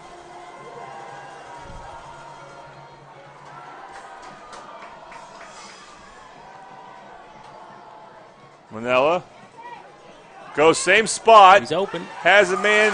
This time it is picked. No, it's dropped. I think it was Dukes again, maybe. Yeah, he dropped it.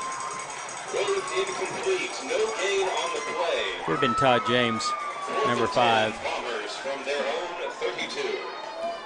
Well, just wish they could find something shorter down the middle of the field. I'm at a loss of words. It's hard to say, but we've got to hit our targets, and then when the target does get hit, it's got to catch the ball. They're going to call it an interception. It is an interception. Now, that's probably where Carl Albert would have had the ball on a turnover. You know what? Throwing it deep on 3rd down and long, if it's intercepted and not returned, probably about where you would have punted. And, yes, it's not ideally where they would have punted, but Midway City's not been punting the ball real well. So the fact they called interception, not a huge deal for Midway City. But it is Carl Albert Titan football. They're up now 14-0 after their second turnover. Woodring back in a quarterback. They're alternating that a lot. Drops back to pass. Oh, they had a chance to bring him down and didn't. And now he runs forward. Brody Maxon's there for a tackle, but he gains a couple on that play. Could have been a big loss. Gave him 3 on that. 2nd and 7 coming up. 2nd and 7.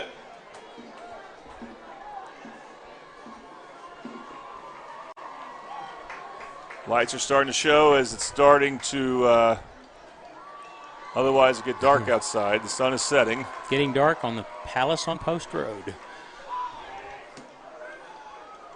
2nd and 3 for Woodring. Fakes the handoff. Throws deep, downfield, wide open, and it's caught by Tristan Haynes for a first down. He dropped it. No, he dropped it. I'm going to call it complete. He dropped it when he hit the ground. Felix Fuentes in on coverage. That's a break for Midway City. They haven't had many of those, but you don't expect Tristan Haynes to do that very often. And I think Bombers just had to give him a lot of room because you got to respect his speed. So they're playing behind him. No gain on the play. 3rd and 7 from the Titans. Bombers really need a sack, something to force a turnover. Yeah, we need a turnover. let's get the ball back and get it at midfield at least. 4:39 to go. 3rd down at the 44-yard line of the Titans. Hey, somebody's calling timeout. Yep, Carl Albert. Carl Albert does call a timeout, so we'll take one as well. You are watching Midwest City Bomber football on the Oklahoma Sports Network.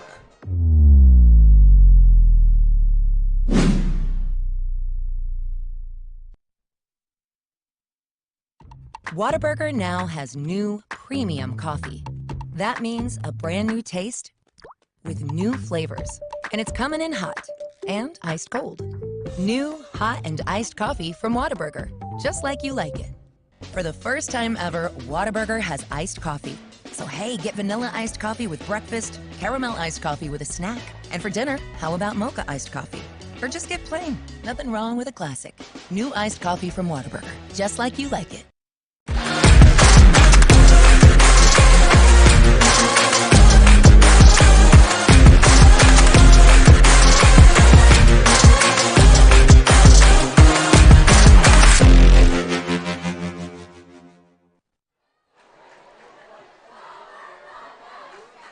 Welcome to Midwest City Bomber football. Back to Midwest City Bomber football on the Oklahoma Sports Network.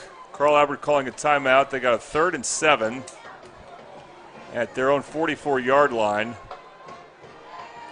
Bombers desperate for a stop just to stay in this game. They do get the ball to start the second half.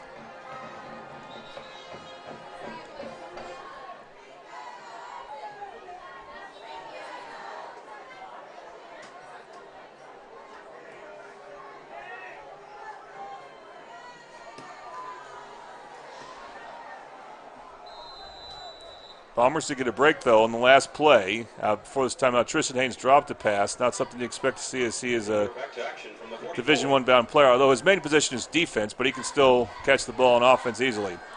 On 3rd down, Woodring being chased. Stiff arm. Gonna have the first down. And he gets a first down.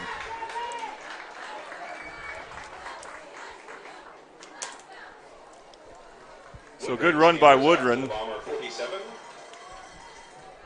And the Titans drive will continue here. So we're up 14-0, looking for more, looking to make it a 3-score game.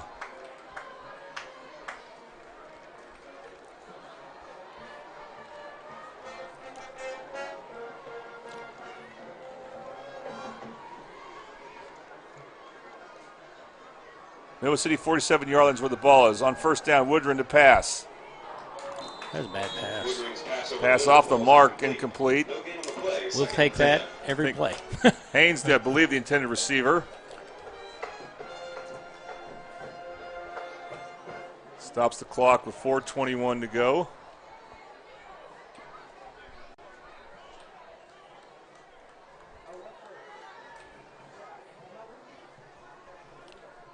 And we said it correctly there. Now it's 4:26. That's the correct time. 2nd and 10.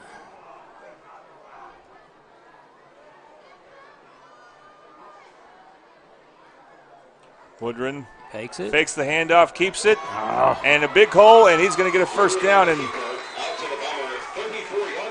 tell you that just like that, the Carl Albert Titan offensive line has gotten better. It wasn't great in the first quarter and a half, maybe, but now you're seeing big holes for whoever the Carl Albert runner is. I'm worried if our line's getting tired. Yep.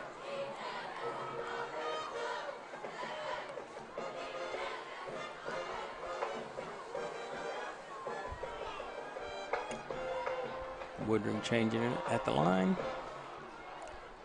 He's got Simmons in the backfield. Well, really been the only running back for Carl Albert. Simmons will get the handoff here. Big hole. And he gets inside the 30. Good for a gain of 7. 7-yard gain. 2nd and 3 coming up.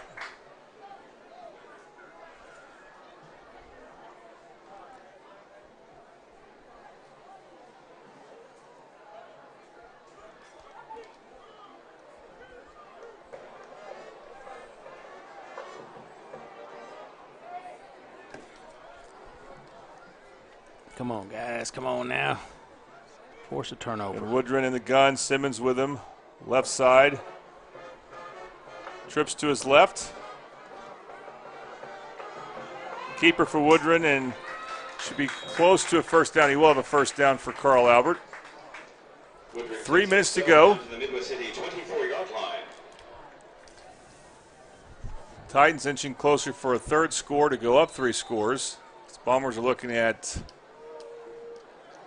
a likelihood of 6 quarters now without any points. We'll call for a measurement. So may not have a first down.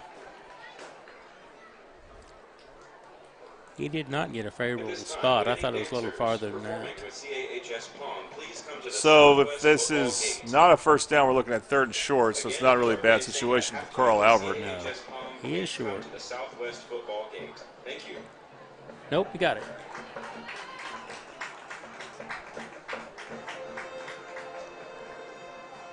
So we'll be 1st and 10 for the Titans.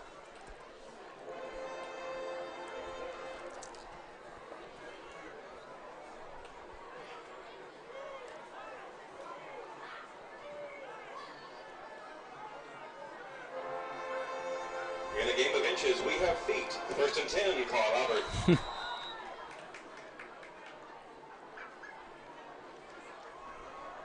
Hand off to Simmons. Nice cut by Simmons, and he'll get inside the 20.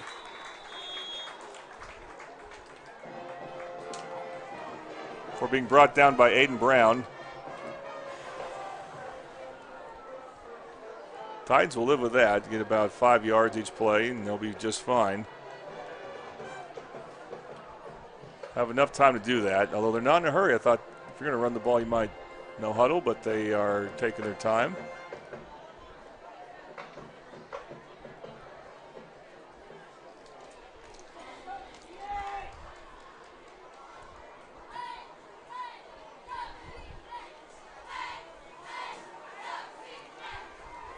Keeper, this is Newton back in the game at quarterback. That should be another Carl Albert first down.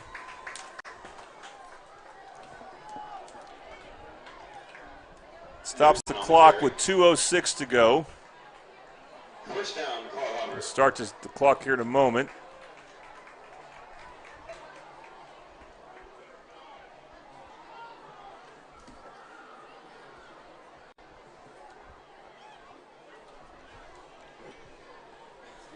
Middle City's defense is starting to wilt some. Handoff Simmons. Big, not a big hole, but a good hole. See, he runs inside the 10. Handoff to Simmons. Down to the 8-yard line. Their line is not as big as they've been in the past, but they are pushing the Bombers back every play. And this is where you're frustrated you don't have Humberto Ambrosio.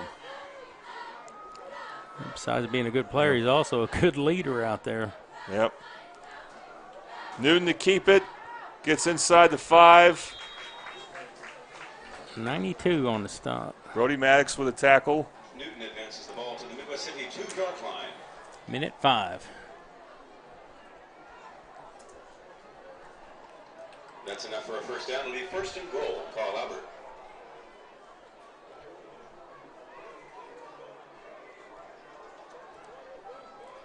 Your reason he hadn't wound the clock? Yep, Titans in no hurry here. Down to about a minute. And running right to the right side is a touchdown.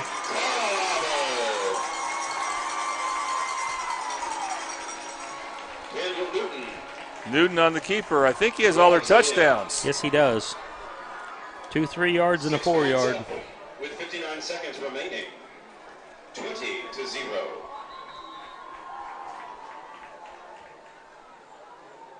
Titans up 20-0 now. Spiewak to kick. Spiewak is in for the extra point.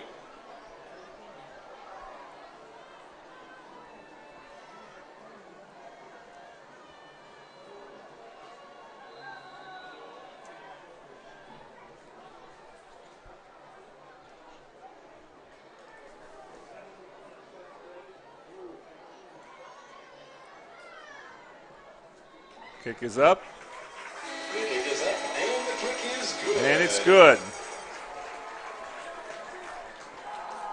Titans strike pay there before the half, 21-0. 21-0 your score. We'll take a quick break. You're watching Midwest City Bomber football on the Oklahoma Sports Network.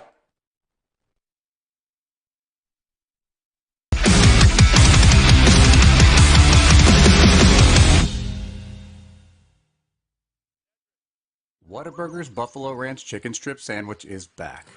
Chicken strips. Chicken strips. Chicken strips. Ranch. Ranch.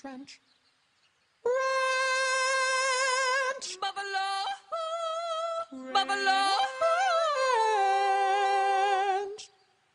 Monterey Jack cheese.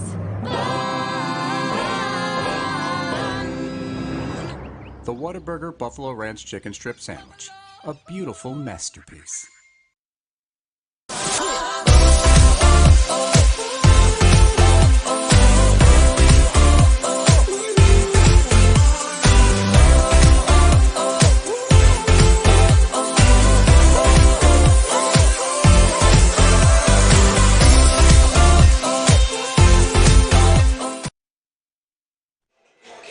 Welcome back to Midwest City Bomber football on the Oklahoma Sports Network. A kickoff coming up, a AAA copy kickoff for all your printing needs. Your one-stop shop. Fan heads, T-shirts, buttons.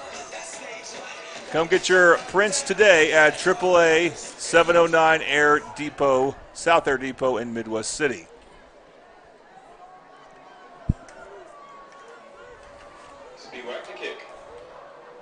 Ethan Spiewak to kick for Carl Albert, looking for another touchback. Of course, last time he kicked off, he kicked it short. It was on purpose. Not that Going time. for the touchback here. Nope, short. We fielded at the 5. And good coverage for Carl Albert as they will not get to the 20. We do have a Titan player down. He's getting up now. All right, Tom. Drive Summaries brought to you by Madison's Country Cooking, located at 4747 Southeast 29th Street in Del City, open from 7 a.m. to 9 p.m., Tuesdays through Saturdays. That Carl Albert drive was a 59-yard, 13-play drive with Newton going in for 4 yards. He has had 2 3-yard touchdowns and now a 4-yard touchdown. It's 21-0, Carl Albert. Handoff Mahmoud, but the Titans are now ready for him. Titans line play's gotten better on both sides. Bombers might just be content to run this clock out, though. Yeah. Second and 10.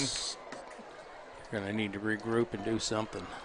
They will have the ball start the second half, but as it stands, it is going to be 6 quarters without a point for Midwest City. And they've got up against good defenses, of course. Manella throws it short. His first completion for a small gain. That's Josiah Johnson with a catch.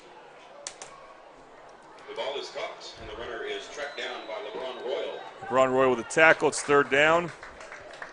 I'd like to see JoJo get open. That'd be great. That's it. There will be no 3rd and 7 as that will end the first half. Your score, Carl Albert 21, Midwest City 0. Stick around. We got to have a halftime for you. Includes the marching bands going at it. We're looking forward to bringing you that. You're watching Midwest City Bomber football on the Oklahoma Sports Network.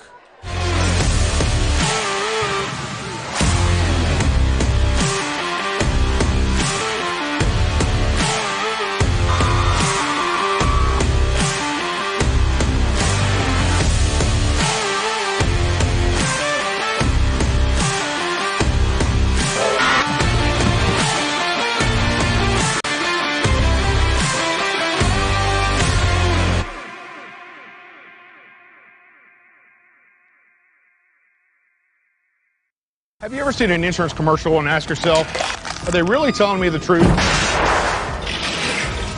Well, guess what? They're not. Somebody runs a red light and you think all of a sudden their insurance company's going to be all neighborly about it? Insurance companies aren't in the business of saving you money. They're in the business of keeping your money. So remember, save our number in your phone so when tragedy strikes. Call Rob and Will.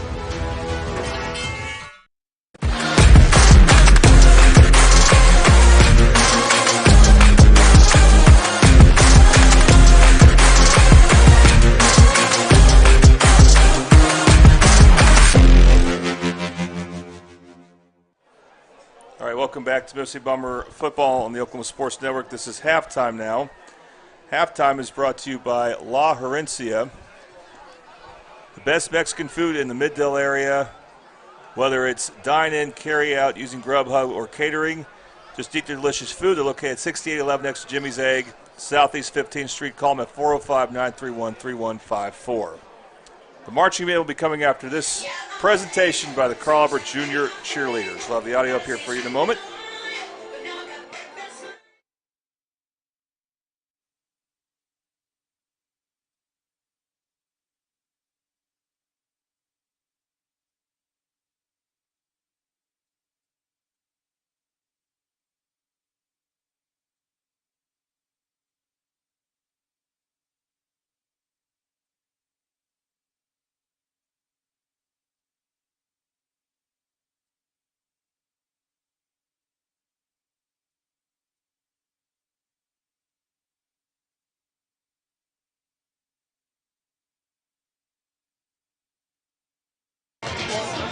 How's it going in there?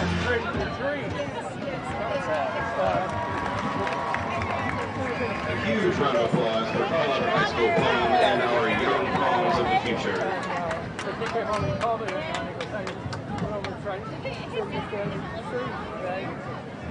The Mary Bannister Foundation was founded by Dr. Jason Bannister in 2021 in an effort to serve his community while honoring the memory of his mother. Their mission is to provide school supplies, food, living expenses, address medical needs, and other necessities for students in need. In addition to their mission statement, they also grant wishes to students battling life challenges. We are privileged to have Dr. Jason Bannister here this evening to present our Teacher of the Week Award. Our Teacher of the Week Award goes to Mr. Tyler Turbyfield. Tyler is returning home to the land of the Titans as he was a 2006 CA graduate. Tyler was the kicker on our football team from 2002 to 2005 and helped the Titans win a gold ball in 2004. He also played soccer while at CA and was named to All-State his senior year. He is an algebra teacher now, as well as driving a bus for our ladies volleyball team. Tyler has jumped right in and continues to lead in true red and gray fashion. We look forward to the great things that lie ahead for Tyler and the Titans. Congratulations, Mr. Turbyfield. Once a Titan, always a Titan.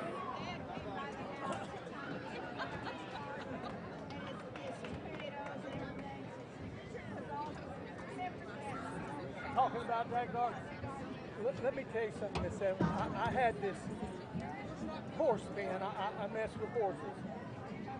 And I had this big horse pen, and I'd been riding my horses, just kind of getting them legged up and stuff. Not me riding, but my little rider guy. Ladies and gentlemen, if you will direct your attention to the west end of Rose Stadium, introducing the Mighty sold my Bomber Marching Band. And so I went over there to the farm, and we were going to ride, and I go out there, and some of my aunts, my uncle, my nephews, and Dad went out there and rotor-tilled up that arena, and they were out there planting that thing, and I mean, this is a big area. In what, tomatoes? He planted, I don't know what all they planted that day. I just giggled because he had these tomato baskets standing up and everything, and that was this year. And one of my younger aunts, Dad's little sisters, I go walking up there, and she goes, "Marky, I don't know what he's doing, but he's bossing us like when we were little." She said, he's they were happy as could be. She said, he's mean and nasty. If you don't plant them roses, I mean, he had my grandsons out there pulling strings so they could plant them roses. And they would talk about Grandma and Grandpa Williams and how when they planted their gardens. And I said, well, because Daddy's my partner on all the horses. And I said, I guess I've got to find a new place to ride my horses now. And Daddy was sitting on his little old cart thing that he drives, and he looks over at me and goes, I guess I didn't talk to you about this, did I? I said, no, but that's okay. It wouldn't have mattered It's anyway. your place, and you're going to overrule me anyhow. So look out there. Yeah. But anyway, but did you know that I've had a lot of heart surgeries. I had 7 bypasses. They did all 5 main arteries and then 2 extras to get enough blood flow back to my heart. I've since had stents. I've got 3 stents in those new veins, pacemaker and a defibrillator. My heart had got down to 10%, working 10%. Well, you know, I think even when I was seeing you pretty regularly, we knew that there was something. There's been heart problems since I was 30. So, but anyway, Our featured trumpet soloist is senior Ethan Cochran. Drum majors Emily Smithy and Kylan Porter is your band ready. But since I got the pacemaker and the defibrillator, I've felt a lot better. And I just Let's had hear a it for Ethan and the cardiologist Bomber Marching Band. appointment about 2 or 3 weeks ago, and he told me, he said, Mark, he said, you're out of AFib now, your heart's beating in rhythm, and you know they do these checks and stuff on you. But when I had my heart surgery, they cut the blood vessels to the bottom part of this lung, so I lost the bottom half of this left lung. So I can't breathe very good. So I do inhalers. I've done so much rehab, man. No oxygen. You don't have to use oxygen. No oxygen or anything like that. So, and I like I said, today I had a little filly over at a training center just getting the boy to ride her for me. And he called me. He said, she kind of got a snotty nose. I said, I'll be over in a minute. And I went in, hooked up my horse trailer, went and got her, walked her right up to the trailer. Sweet little horse, baby. And anyway, he's over there digging Daddy a pond with his tractor. So Matt, when I got up here, Matt goes, "Getting your steps in today, old man." I said, "Yeah." Well, I was gonna say, you guys are sitting up kind of high, aren't you? Yeah. Well, so I just, I'm hanging in there, Matty. That's all I can say. We went, Susan and I went to the Jenny's this last year when you guys had their reunion. They wanted us to come, and there was a lot of people that came. But, you know, they need to start having a block a year, you know, because not enough people it was show good to up. see a lot of people, I guess. And I told Gordon and James, they came and got the tables over at the farm. And I was having depression gets me because of everything, you know. And I was kind of down. I was kind of down and out, and not feeling very good about, 3 days a week going to rehab and all of that kind of stuff was kind of getting me down. And I wasn't around my horses, so I just said, it's just best I'm not going. I don't want to be a whiner and crier. It's kind of hard to go anyway, you know what I mean? It's just because you don't really see a lot of these people anyway. You spent through 6 years with them or whatever in your life, and then it's been 40 years. It's hard to just kind of, hi, how are you doing? Well, okay, it's good to see you. Well, we did see James and Russ, man. Jeff Nichols was there. I see that. He retired. Yeah. What are you, still counting? How are your eyes? Good. They did the surgery, so the problem was in the brain. Right. So they said, well, we'll see what it does. And so far, it's good. Let's help. And all your kids and grandkids. The Bomber Band would like to thank Midwest City and surrounding area businesses for generous donations to our operating costs so far this season. Every donation helps, and we are still accepting money to benefit this year's band. In particular, the Bomber Band thanks two generous sponsors, Tinker Federal Credit Union and Huntington Fine Jewelers. Let's give them a huge round of applause. Have a good time right now. They wouldn't enjoy it.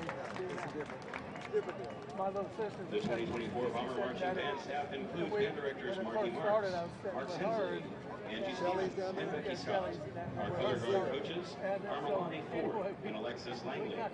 Our percussion coaches are Ray Woods and Eric Alvarez. Our teacher candidates are Zach Kimber from UCO and Caleb Shelton from UCO. One more time for the Bomber Marching Band. Okay, all right. And is Ralph here too? No.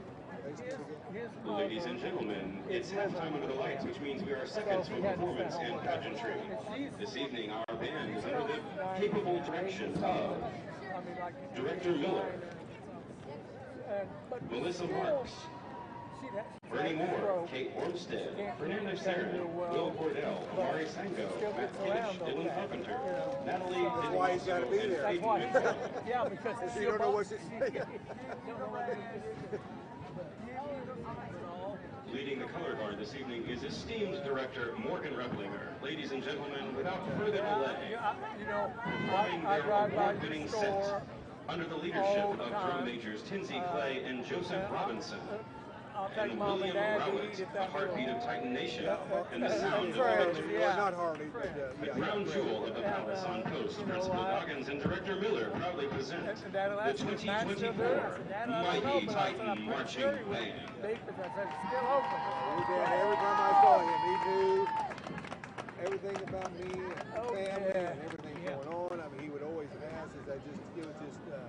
He was just like that. You know what I mean? He knew everything about who you were and what was going on in your life. And I walked into the door to Max. Last time I walked in, he said, "Matt Evans, how are you doing?" I mean, it's Tuesday. He didn't go. The owners of a dark blue black Lincoln SUV. License KUX Lincoln XUV, is that you? If it's a pickup, it might be me, but. How are you brothers? Everybody good? Everybody good? How about your brother? They doing all right? Your brothers are good?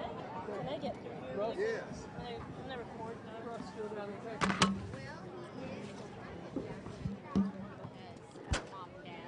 I think it's live. Broadcast talk through the internets. Tell him I said hi.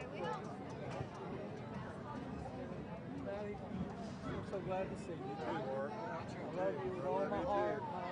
If I leave this world tomorrow, I want you to know I love you with all my heart. Okay? And if you need anything ever. A whole lot of guys that would say that. No. Well, I can to him. Count them on one finger. He's always been so sweet and so good to me. That's sweet. He is a good guy. I remember when your daddy was in the guard, and I was, of course, I was a year ahead of you. Did he ask you if that's what you wanted to do? No, but you were the other guard. They put David Capelli in at center and put me at guard. No, I couldn't block anybody. Yeah, but he knew, Matty knew all the plays. And I've been a center my whole life. I didn't have to know plays. I just block the guy in front of me or block down. I wasn't pulling. Well, I couldn't learn the pull play for nothing in the world. Matty was a junior. I was a senior. We were practicing about 3 times. I'd pull at the same time, and we'd smack into each other. And Matthew's never been mad at me a day of life. But that day, no, because I was probably doing it wrong. But no, I was the wrong one. And you look at me and you go, "Mark, just ask me. I'll tell you when the pool." I'm sure that was me. Well, you know what? The next day I was back snapping the ball. Back at center. I think they went in there and said, "Mark Williams is stubborn dirt. Put him back at center." Drum majors, is your band ready?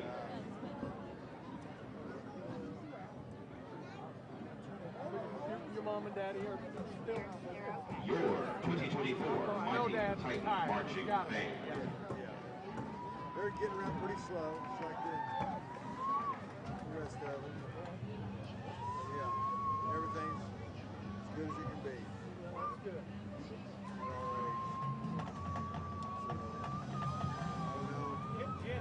What else? This is your husband's namesake. That's who I named Big Cat after. Hey, nice to meet you too. Matt Evans. His wife too. They had 3 boys. Yeah. I Mason is a senior, so he wrestles. Okay. He didn't play football. Mason, you told me. Michael, because I was an assistant coach. Yeah. With Kurt Hodges. So Mason is my oldest grandson. My oldest granddaughter, London, she graduated last year. That's Lindy, my other daughter was sitting right there too, but anyway. But Lindy, that's her oldest, and she's got a daughter that plays volleyball for the volleyball team. And of course, they're built like little Williamses, you know, little bit stocky. He says Shelley Joe is down there sitting right next to the granddaughter cheering. Ryland and Ashley. Ryland is their oldest granddaughter, and she's playing golf at Rogers State University in Claremont. And just loves it. Just, you know, big city girl, went to a little country town, and she said, Uncle Mark, I'm telling you, I have so much fun. The girls I play golf with, they don't drink, they don't go partying, they like to go watch the rodeos and the those things. And she said, I really love that. Last year I tried to get a couple of my horses I thought might run there, and I ended up going to a different track with them. But all the girls were so excited that they were going to go watch Uncle Mark's horse race. Well, you still got some running, huh? I still got some running. I can't quit. That's okay. That's good. You know, they got any out here running? Have you running Remington and all that? I had a little thoroughbred this year that was doing wonderful. And she won. I didn't get her ready until the Tulsa meet. And my quarter horses, I sold a few. Put your hands together. I had one break down, and I took her to the breeding farm, so she's staying there, and she'll get pregnant in February. They'll breed her. And then, so all I had left was my little thoroughbred filly. And that is the flukiest thing. My veterinarian called me and said, Barker, he said, come to breed the last day out of Redding. Let's come out here to the track. I've got a horse I want you to buy. Oh, Mike, I don't want to. I said, I don't need another horse. And it was a filly. And I mean, I had one gelding and 5 mares at home. Yeah. And I said, all right, I'll come out there. Well, I thought I was going to have to pay $4 or $5 or whatever, $1,000 for it.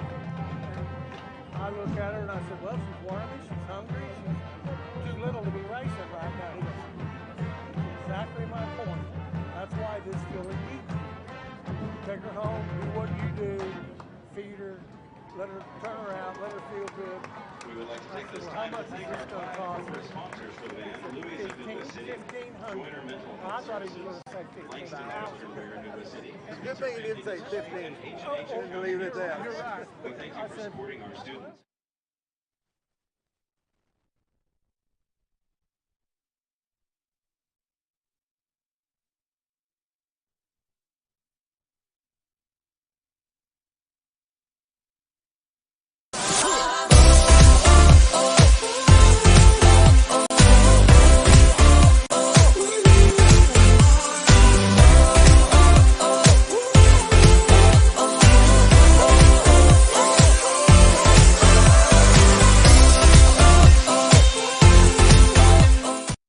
Experience the best wash in town at Tommy's Express. You'll love our open and bright tunnels, easy loading flat belt conveyor, unlimited membership, and free vacuums and mat washers. Experience the difference and visit Tommy's Express today.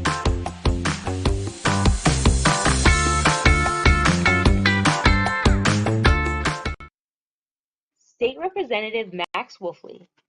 As a longtime Mid-Dell teacher, coach, and parent, I first ran for the legislature to ensure taxpayer dollars appropriated for education actually made it all the way to the classroom.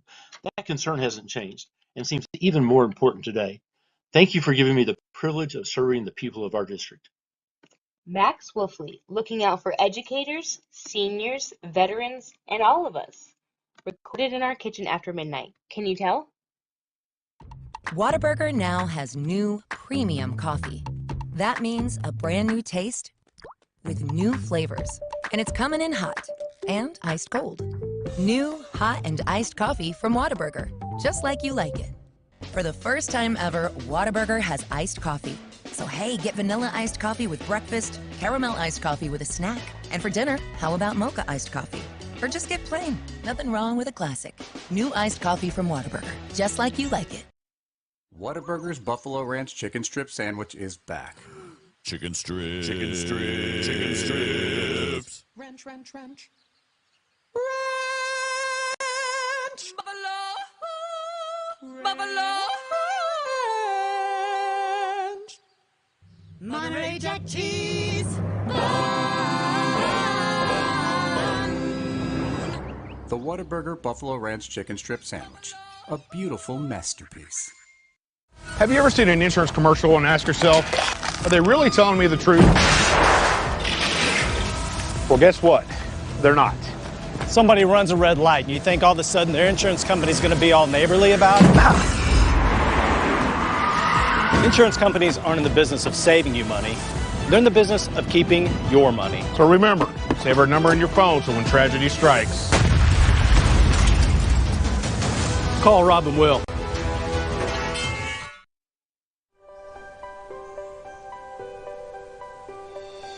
If you've lived in Oklahoma long enough, you'll know that we get extreme weather. With that extreme weather comes hail damage to your roof and an insurance claim. When that happens, there's not a better company to deal with on your insurance claim than Cantrell Roofing and Construction. Since 1987, Cantrell Roofing and Construction has proven to be the best in the business, and always remember, got hail? Call Cantrell.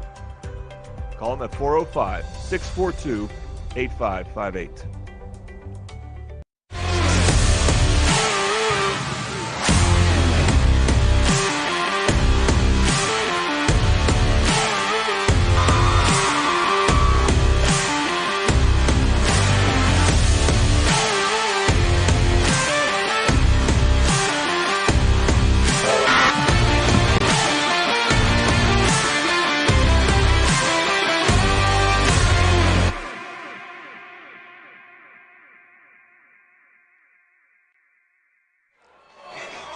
Welcome back to Mid-City Bomber Football on the Oklahoma Sports Network. This is the Tom Carpenter cam, even though he's not quite in the shot yet. Oh, there he is. There he is. All right, so the score is, of course, Carl Albert leads Mid-City 21-0.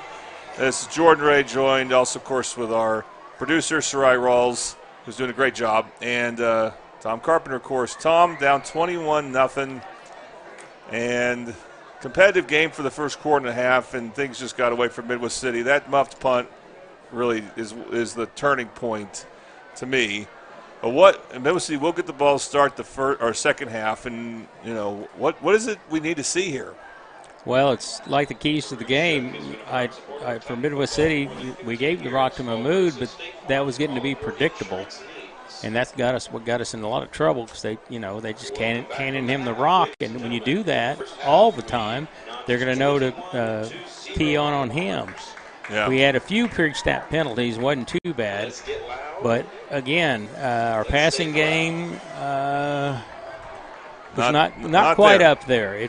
And then the ones he had one really good pass and it was dropped, and I said we can't have that. We can't afford that. Not being down 21-0 now. As you can see, Valera Physical Therapy is our third quarter sponsor, and we have another kickoff for you brought to you by AAA Copy for all your printing needs. Your one-stop print shop. Fan heads, T-shirts, buttons.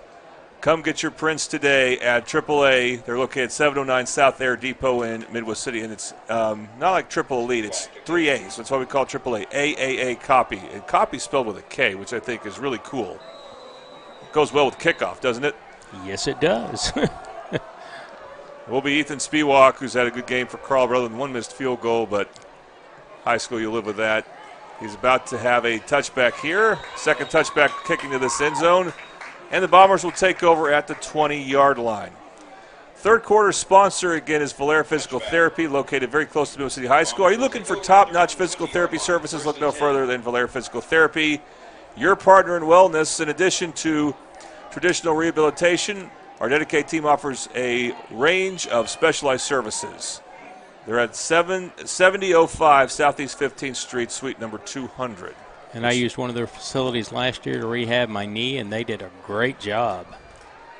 I can almost make it up the stairs now. That's a big deal for you, making up the stairs. There's Mahmoud. Hand off to Mahmoud. He gets free there, gets to the secondary. That's a really good first down run as he gets to the 27-yard line. Had a pretty good block from Lincoln King. Helped spring him out there a little bit.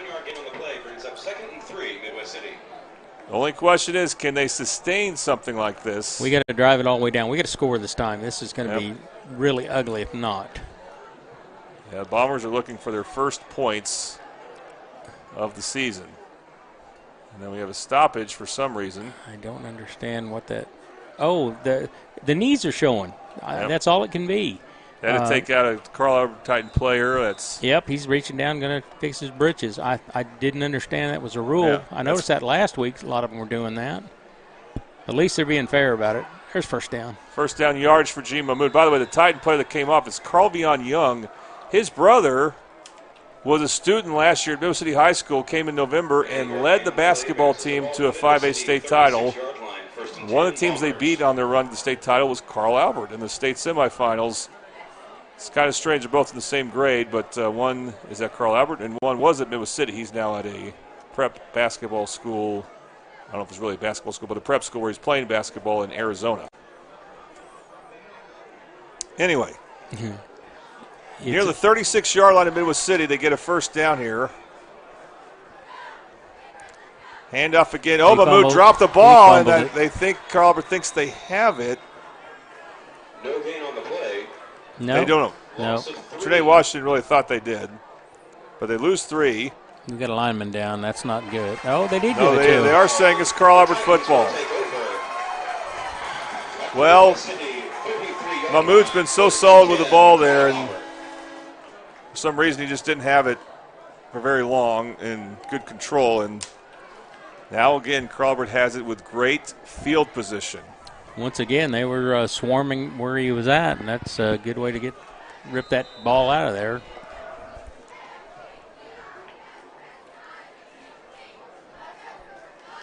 Well, the hits keep coming, like I said. Devin Woodring will start this half for Carl Albert.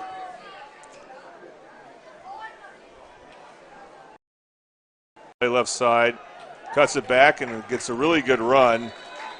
He'll gain about 7 on the play, getting taken down at the 26-yard line. Gain of 7 yards on the play brings up 2nd and 3. And that's the thing, Tom. It's just like that muffed punts just made it hard for Midwest City defense to stop the run. Ever since that bump punt, Midwest City has had trouble defending the run, as they were actually pretty good at it for the first quarter and a half. Well, they were holding them out, and then now they're running at will. Fakes hand off to Simmons. This time the Bombers have good pursuit. Get the tackle. Hayden Parent with a big play for no gain, so third down coming up. Loss of 1 yard back to the Midwest City 27. It'll be 3rd and 4. So 3rd and 4.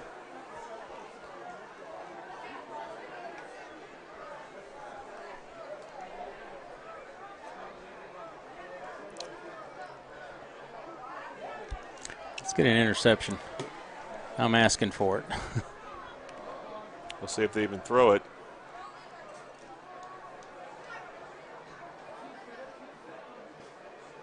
Woodring taking as much clock as he can. Now takes a snap. He is going to throw it. Lofts it up. There's he a dropped catch. it. Oh, He it's dropped incomplete. He was open again. The receiver's stopping, and our defender is just running past it, and the ball's just floating up there. Boy, I got to say, he had a good catch earlier in the game on a jump ball, but Tristan Haynes has not looked like his usual self. Otherwise, this game could have perhaps even be uglier for Midwest City. He's not really impressing me so far, but. Now, they're saying it's 3rd and 4, but now they're going backwards. I guess a penalty may have been called. That's why it's still 3rd down. There's a penalty. Holding must have been. So that's why it's still third down, but now it's 3rd and 14. I'll take that. I didn't see any flags. I didn't either. Well, another chance for Haynes as they need to still respect him as he's the inside receiver to the right side. And now we have a whistle. Was this a timeout? Woodring is coming back to the sideline. Just him, though. Goes straight to Mike Dunn, I believe. Yep. And out goes. So Newton comes back. It's been interesting the way they've shuffled in those quarterbacks. I don't know if he had to come out. It's as if he had to come out there. So Daniel Newton back in. He has all the touchdowns for Carl Albert. Drops back to pass. Good pressure on Airs it. out wide open is Tristan Haynes for an easy touchdown. How'd he get so open? So another touchdown for Daniel Newton.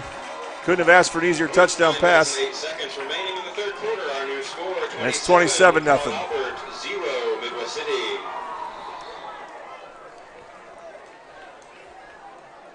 First time that you have to wonder what's going on with the secondary for Midwest City is they've really done a good job for the most part. It really wasn't their fault with the 2 previous long pass plays, but that one was busted coverage. And here's Spiewak to make it 28-0. And he does. The kick is up and the kick is good. All right, your score 28-0. Carl Albert leads Midwest City. You're watching Midwest City Bomber football on the Oklahoma Sports Network.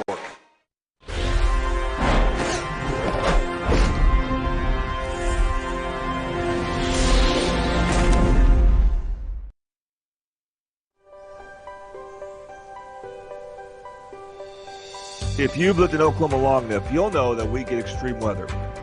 With that extreme weather comes hail damage to your roof and an insurance claim. When that happens, there's not a better company to deal with on your insurance claim than Cantrell Roofing and Construction. Since 1987, Cantrell Roofing and Construction has proven to be the best in the business, and always remember, got hail?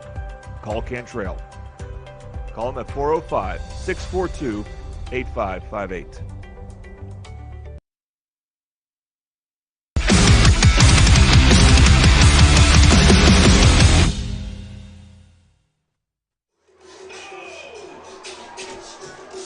Welcome back to Midwest City Bomber football on the Oklahoma Sports Network. About to have another kickoff for you. All the kickoffs but one have been Carl Albert kicking off, but here's another one where they're about to. It's AAA copy kickoff. For all your printing needs, your one-stop print shop. Fan heads, T-shirts, buttons. Come get your prints today at AAA. And that's AAA, copy with a K, 709 South Air Depot in Midwest City. By the way, I want to show you something here. We're going to go right here. What's coming up next week for Midwest City? Well, might sound crazy, but it ain't no lie. Bye. As the Bombers will not play next week. They'll have week 2 off. They will play week 3 against Del City. And they need a break. And no one will score on the Bombers next week. No. Will they score between now and then?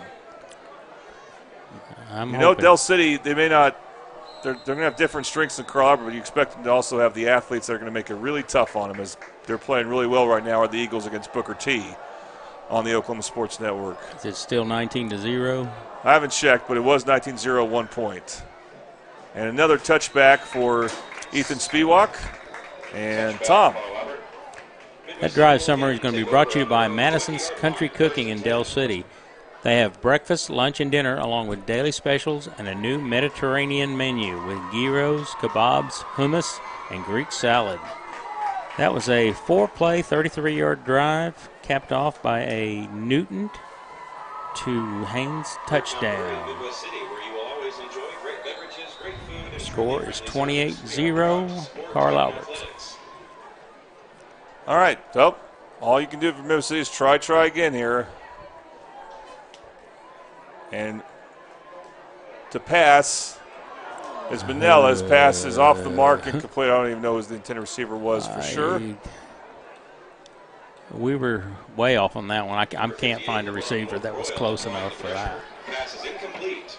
So it'll be 2nd and 10. Midwest City.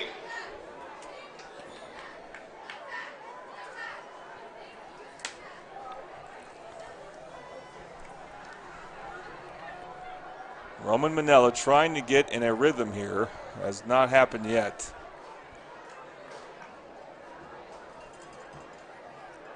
May have got offside. And now we have a stoppage of play here. Yeah, we got offsides. Carl Albert. Flag on the play. I mean, the penalties have been cleaned up, Tom. Right. I mean, our guys have done real well. Yeah, and really only one drop. The problem is there's just not any rhythm where you can even get a point where you can have a drop with the receiver. And the running game has been a little bit more limited here. Handoff, and good job by Jaheim Mahmood to get what he could, which wasn't much. Immediately, no gain on the play. They gained a little bit. Said no gain, but a tiny amount. Yeah, he might have got a yard. He fought through it, though, that's for sure.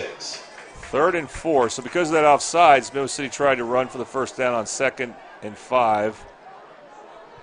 And not much was happening. Because it's 3rd down. 4 wide. Twins on each side for Roman Manella. And he will pass. First option out there. Rolls to his left. Fires it short. I think the pass was caught. It would be short of a first down if it was. He still got it, though.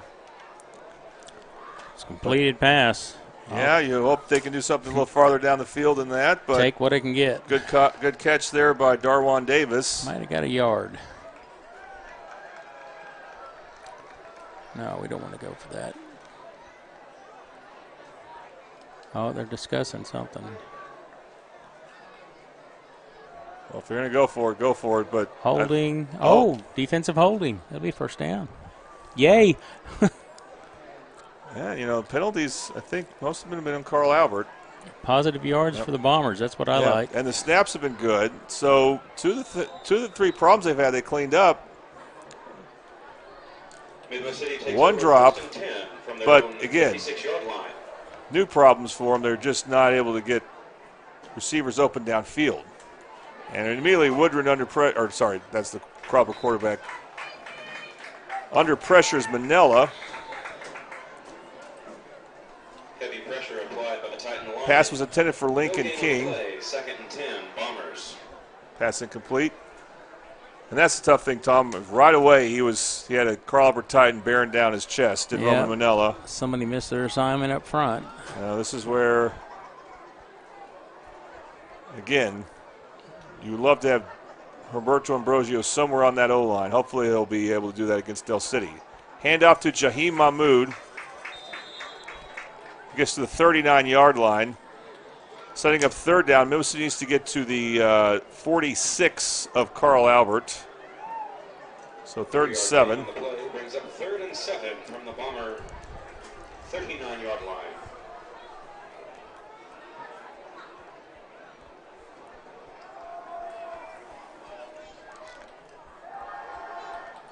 Mahmood fakes the snap, Manella faked the snap. Now he looks confused.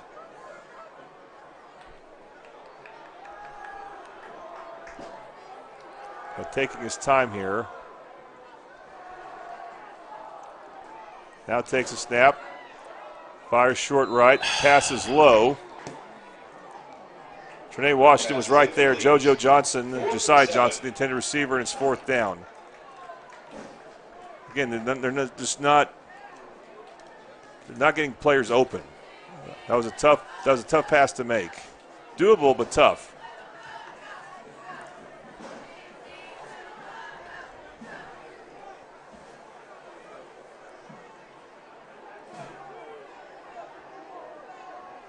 Haynes deep to receive. Looks like Lincoln King back to punt. The heck was that? Somebody moved? Another stoppage here. And a flag by the head ref. Yep, procedure. False start, Midwest City. So back Midwest City up 4 or 5 yards. So we'll have a 4th and 12.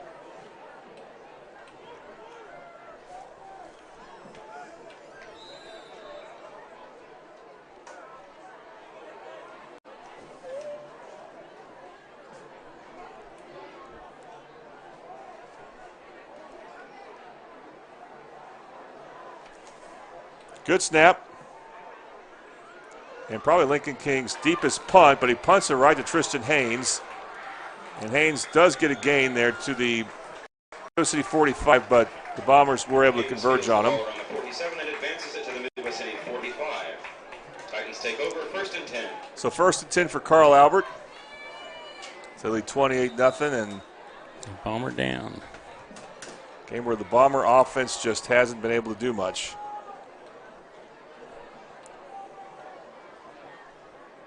And we're going to go ahead and take a break with an injury timeout. Injury timeout. You're watching Midwest City Bomber football on the Oklahoma Sports Network.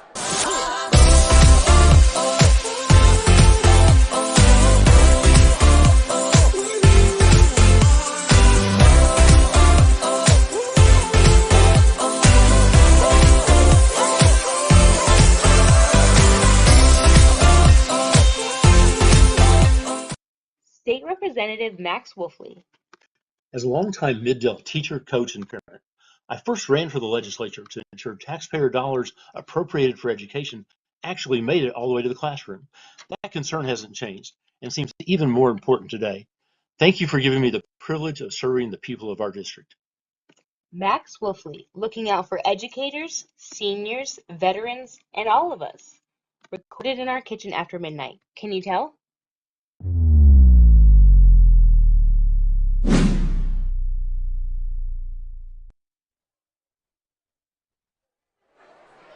Welcome back to Midwest City Bomber football on the Oklahoma Sports Network. The injured player was Dustin Anderson. He got up on his own, though, so good thing to see.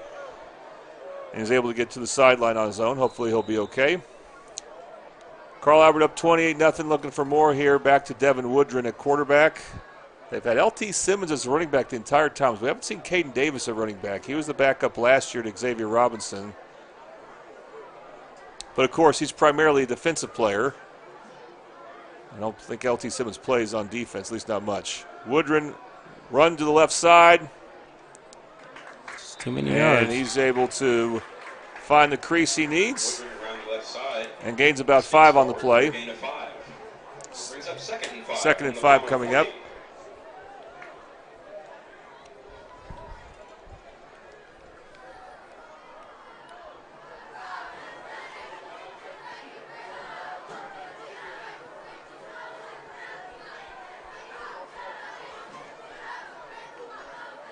Titans, of course, in no hurry here.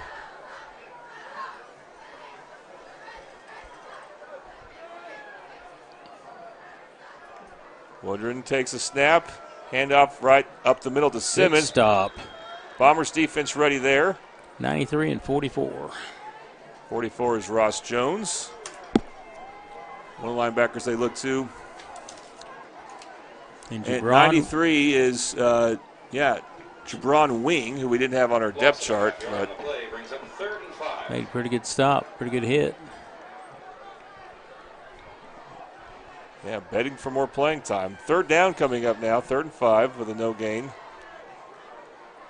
Last 3rd down, they left Tristan Haynes wide open.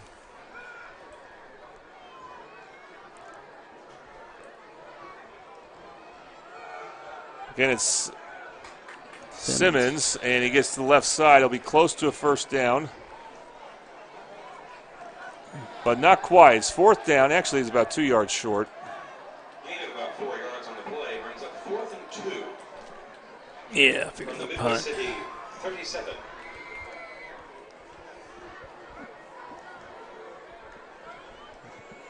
Well, let's see what they do because I'd hate to see some chicanery here, but I doubt you'll see it up 28-0. yeah, you'd think. Still, if the game was closer, I bet Crawford would just go for it. Probably.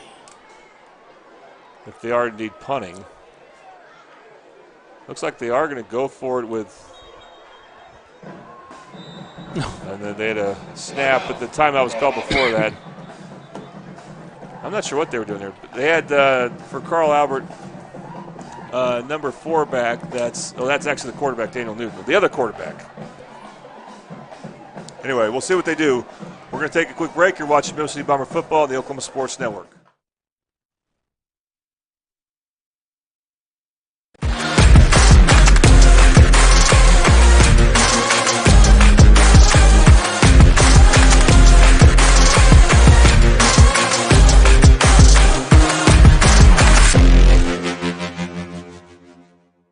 Whataburger now has new premium coffee.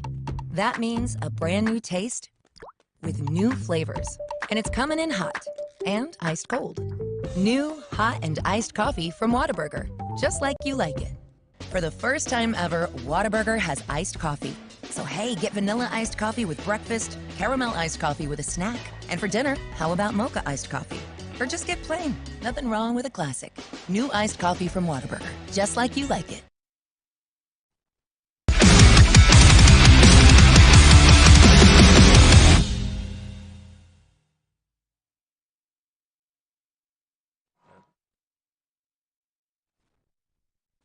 Welcome back to Mississippi Bomber football on the Oklahoma Sports Network. It's 4th down.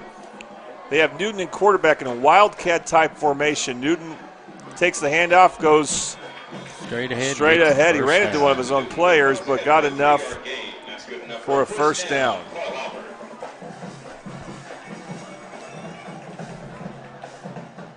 It's funny the way they've been alternating quarterbacks, but Newton has all the touchdowns. He has 3 touchdown runs and a touchdown pass to Tristan Haynes. And he will stay in the game.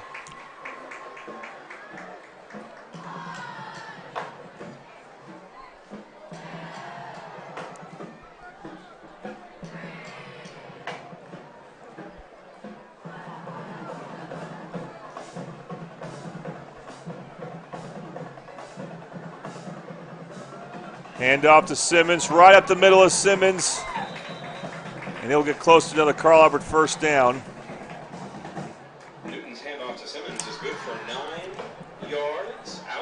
Hayden Brown aided on the tackle, but he looks a little banged up here.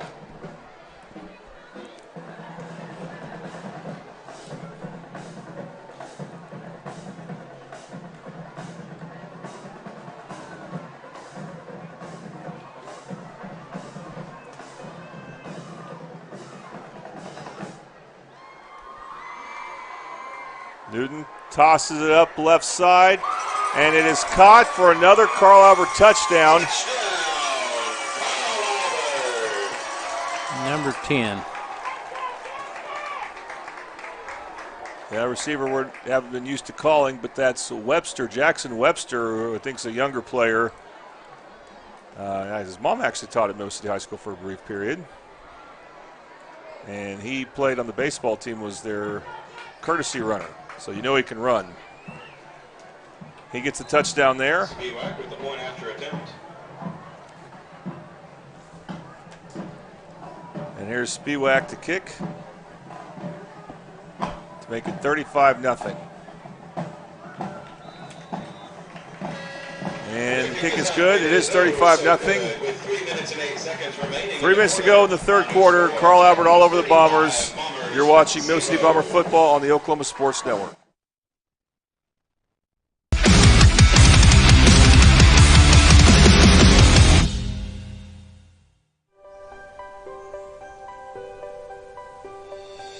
If you've lived in Oklahoma long enough, you'll know that we get extreme weather.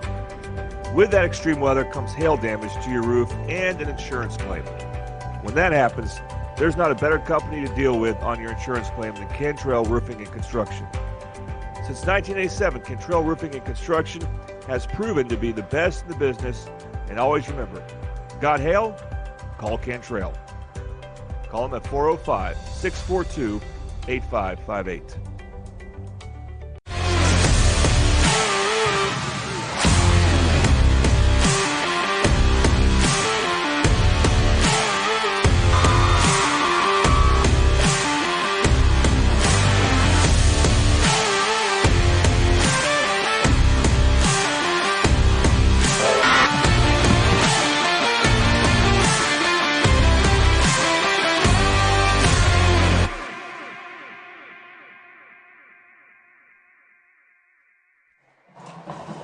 All right, welcome back to Middle City Bomber football on the Oklahoma Sports Network. Here is another AAA copy kickoff. For all your printing needs, AAA Copy is the place to go.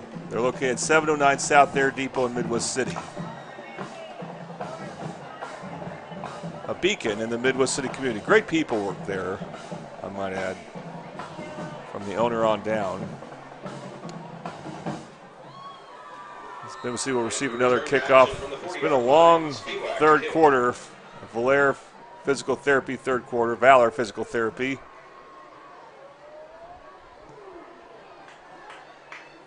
And another touchback. Speedwalk's been tremendous kicking to this side. All right, Tom. Touchback, Titans. Bombers will take over at their own 20-yard line, 1st and 10. That drive summary is going to be brought to you by Madison's Country Cooking in Dale City. Have a great Madison's food delivered to you by Uber Eats, Grubhub, and DoorDash. Also, seniors 60 and older can buy one meal and drink and get the second meal and drink free.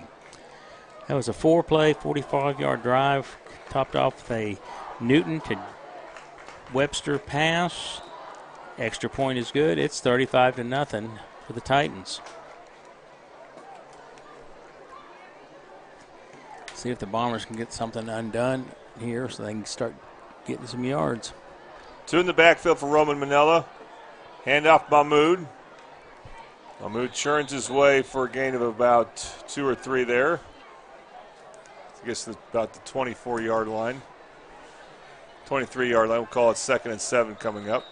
Got to tighten down. Three-yard gain on the play brings up 2nd and 7. All right. Another injury. Hopefully a lot of this is just 58 dehydration there. But we'll take another quick break. You're watching Mississippi Bomber football on the Oklahoma Sports Network.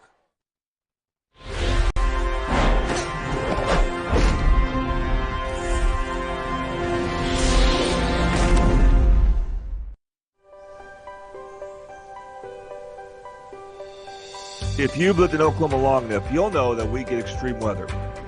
With that extreme weather comes hail damage to your roof and an insurance claim. When that happens, there's not a better company to deal with on your insurance claim than Cantrell Roofing and Construction. Since 1987, Cantrell Roofing and Construction has proven to be the best in the business, and always remember, got hail? Call Cantrell. Call them at 405-642-8558.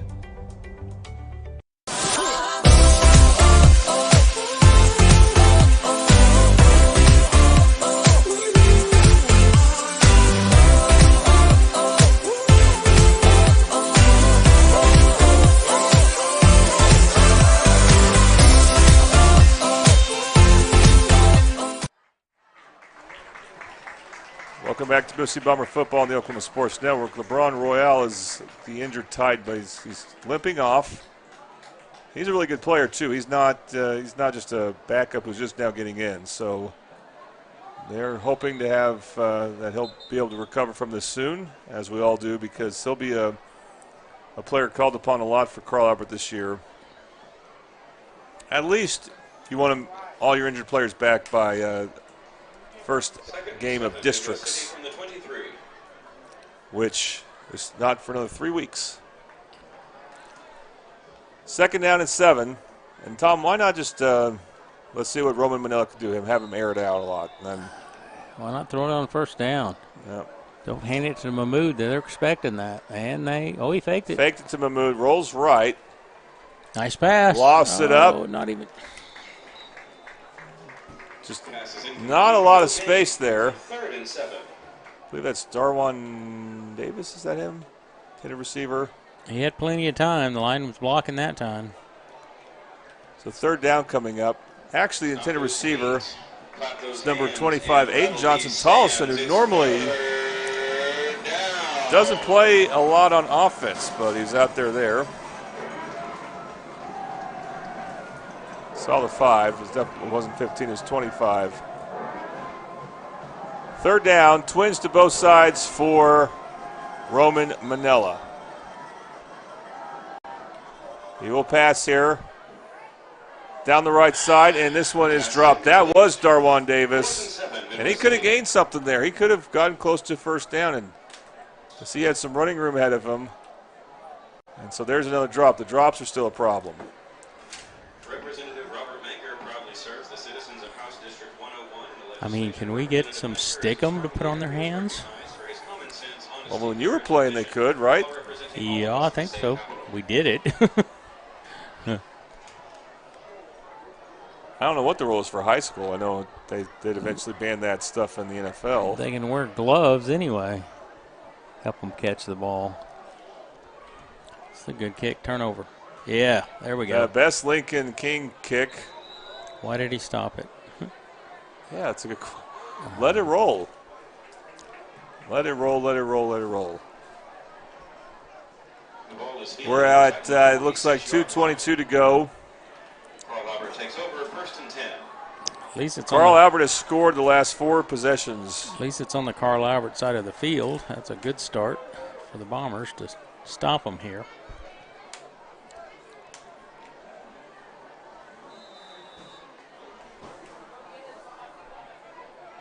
Carl Albert will start this drive with Daniel Newton.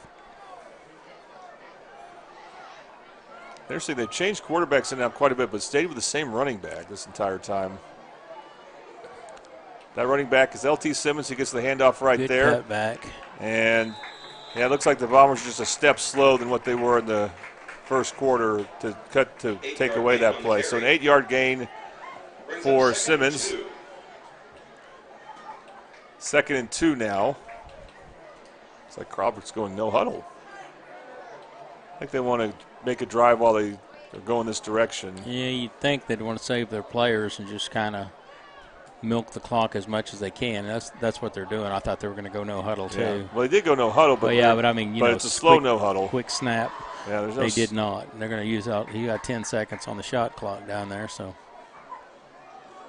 Newton to keep on the left side, and he's going to get close to a first down. Looked like he was a little short. Newton with the keeper. Will await the spot. Ross Jones helped get the stop.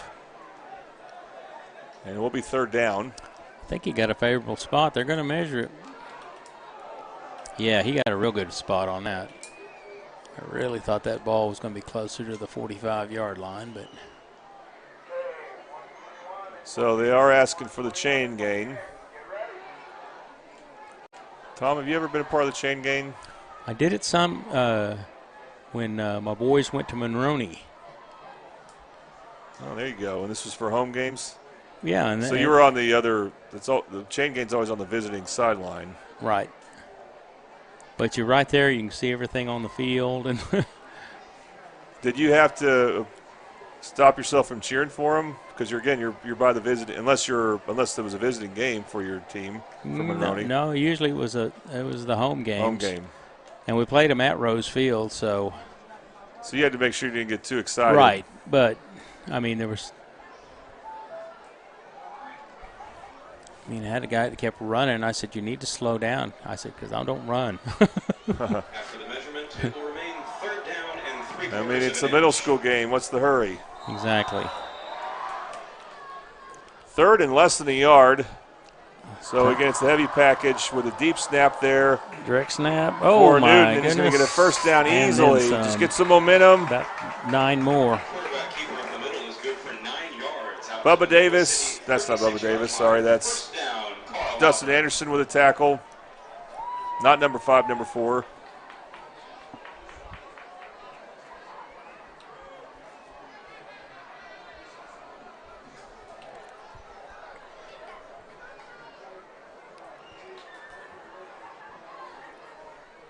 This quarter winding down here. Went from bad to worse for Midwest City. Trying to keep the crowd out of the end zone. Nice, and that nice play swarm. looked like 38. Looked like it may have been an option play for Newton on the handoff, and he wasn't sure what to do with it, but eventually got to Simmons, and they lost 4. That's one of Midwest City's best defensive plays, probably their best defensive play this half. Kewan Landrum was in there. He blew it up pretty good. I like that. That was something. I'll make it 2nd and 14. He's a senior, probably playing his last year at Midwest City, and that was an impressive play. That will end the 3rd quarter.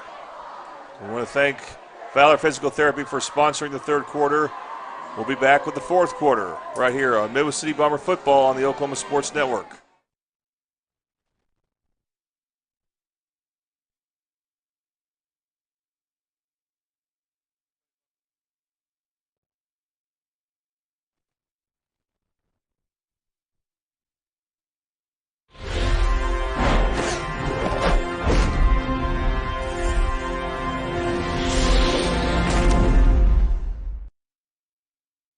Experience the best wash in town at Tommy's Express. You'll love our open and bright tunnels, easy loading flat belt conveyor, unlimited membership, and free vacuums and mat washers. Experience the difference and visit Tommy's Express today.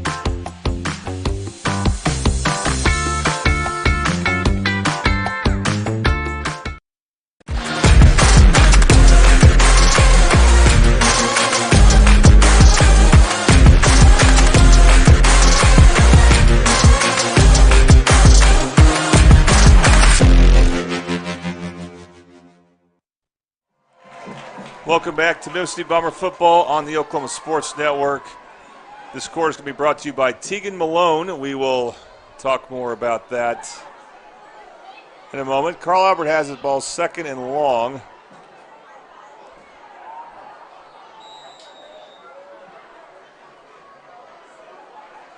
Newton still in at quarterback.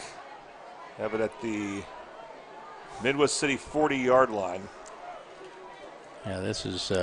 They're not running clock here as they haven't started the clock yet. Well, the shot clock's running. They may have to call a timeout. And they did.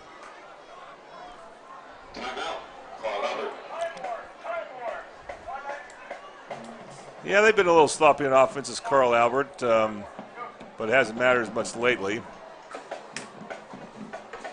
So Teagan Malone is your fourth quarter sponsor. Teagan Malone is a proud product of Middale Schools. She's also been a former Middale School teacher, a mom, and now runs a small business right here in Midwest City. She is running for State House District 95, and she's doing so to be a champion of our public schools, increase access to health care, and put the people of Middale first. Vote Teagan Malone for House District 95 on Tuesday, November 5th. Paid for and authorized by Friends of Teagan Malone for House District 95.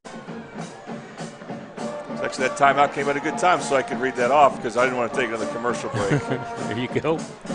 Unfortunately, we've had a few commercial breaks because of injuries, so we hope everyone's healthy. For Midwest City, of course, they have a bye week. Carl Albert will be traveling to Lawton.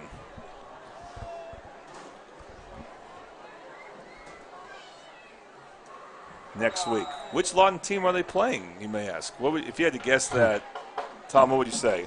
Lawton Ike? That is correct. Hand out to Simmons, and he has one man to beat. He beat him. And Simmons will score his first touchdown for Carl Albert.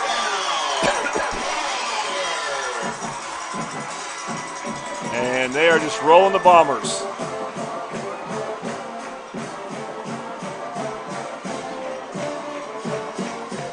As soon as he scored a touchdown, Tom, we started seeing an emergency vehicle turn their lights on. I don't know if that was just a coincidence. I think they do that. Yeah. That was behind the end zone there. Not something you can see on camera.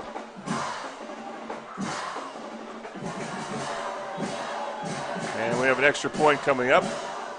41-0. I think that's what they would have done my senior year, but Del City didn't score on us, so. I wish you played Carl Albert back then. I wish these teams had a longer history, but as it is right now, since this series got going in 2018, we have 6 wins, it looks like, for Carl Albert, and only 1 win for Midwest City. Spivak's extra point is good. Carl Albert won in 2018, 2019, 2020. Midwest City won in 2021, and Carl Albert's now going to have another 3-game win streak here against the Bombers. We're going to go and take a quick break. You're watching Midwest City Bomber football on the Oklahoma Sports Network.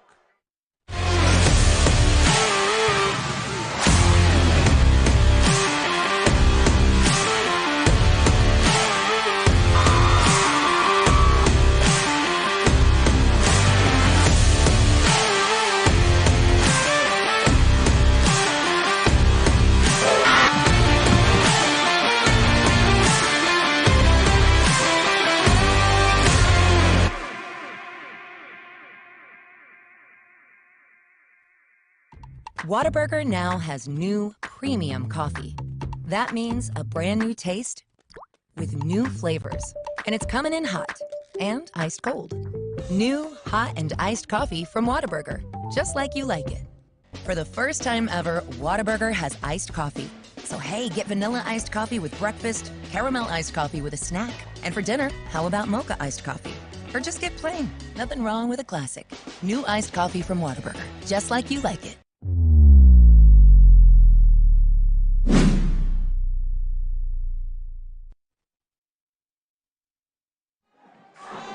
Welcome back to Mississippi Bomber Football on the Oklahoma Sports Network. Another AAA Copy kickoff coming your way.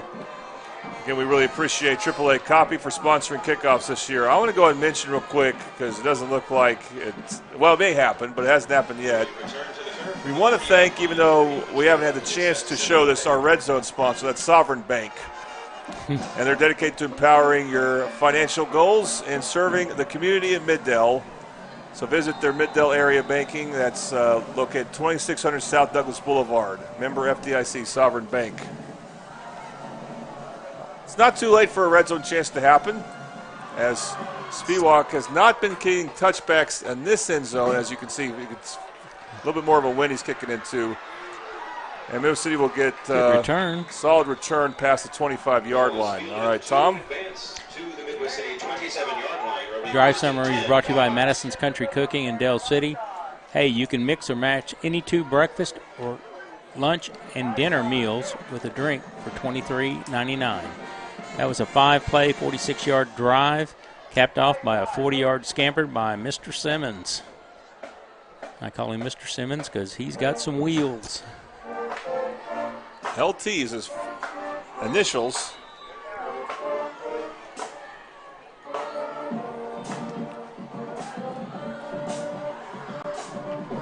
All right, I mean, again, at this point, you just want to get good reps for Roman Manella. Try to get just the Bomber offense in some type of rhythm. No room there. It's 11. That's the backup running back who they really like. We'll see when he can do. That's Christian Schutte. Schutte. I want to see him out in the open. Let's pop him open, guys. Get him out there and running. His last name spelled T-S-C-H-U-D-Y, so the first four letters are consonants. Well, I can kind of relate. I have a difficult last name too. R-H-E-A. We got two silent letters there. Anyway, handoff there. Nice run. Getting close to the 25-yard line. Number 5, Todd James with the stop. Todd James gets the stop. And it was Schutte again. So they're going to give him a chance to get going here. I think he can really help this team. Raise those hands and rattle those stands, fans. It's third and 3. You might see them give it to him again. Why not? He did. First down. It is Schutte, and he will have a Bomber first down. That's a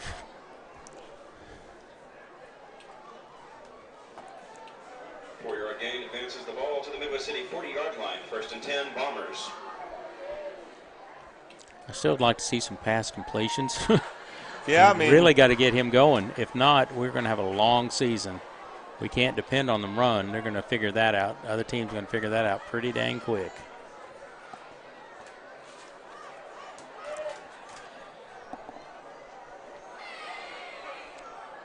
Well, they have a fresh set of downs here. Hand off nice to Schutte, left side. Yeah, he did cut well. Todd James with the stop. It wasn't a clean handoff necessarily either, but Schutte was able to handle it well. 2nd and 8 coming up. I'll remind you here that there will be no Midwest City game next week. They will play Dell City in week 3. So they've had week 3 buys before, but never week 2. So that's what's coming up for them this year. That's just bizarre to me. They could have played that game week 3. I don't know if it was because getting officials or something, but I'll have to ask some coaches about that. Or they could have played the game week 2, I mean. Short gain on the play out to Right. Short game for Chudy there. Will be third down coming up. Third down about 5. If they wanted to, both teams agree they could just move that game up a week. Not that it would happen. The only hindrance would be getting officials.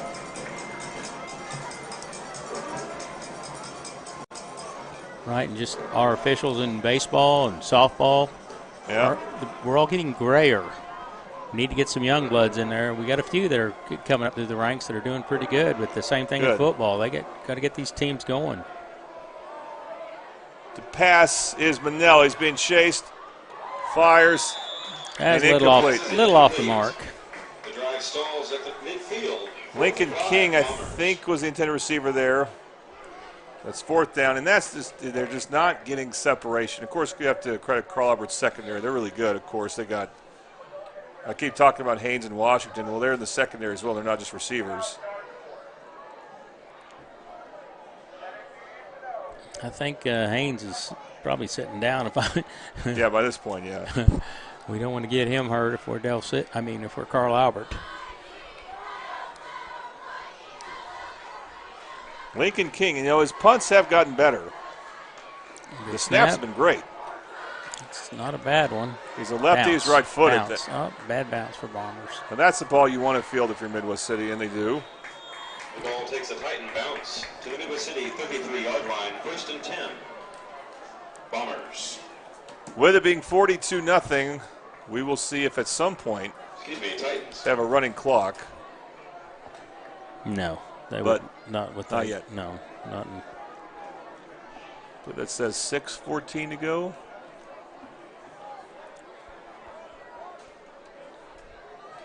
And again, big play was a muffed punt for Midwest City. Carl Albert scored every time they've had the ball since. It was 7-0 at that point. All right, we'll take a quick break. You're watching Midwest City Bomber football on the Oklahoma Sports Network.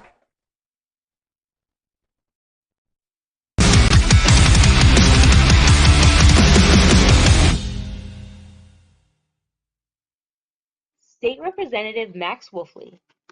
As a longtime Mid-Delta teacher, coach, and parent, I first ran for the legislature to ensure taxpayer dollars appropriated for education actually made it all the way to the classroom. That concern hasn't changed and seems even more important today. Thank you for giving me the privilege of serving the people of our district. Max Wolfley, looking out for educators, seniors, veterans, and all of us. Recorded in our kitchen after midnight. Can you tell?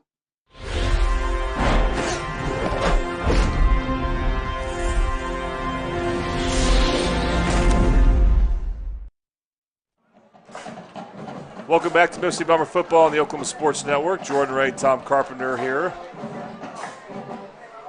We have returned to the turf on the 33-yard line, 1st and 10, Carl Albert.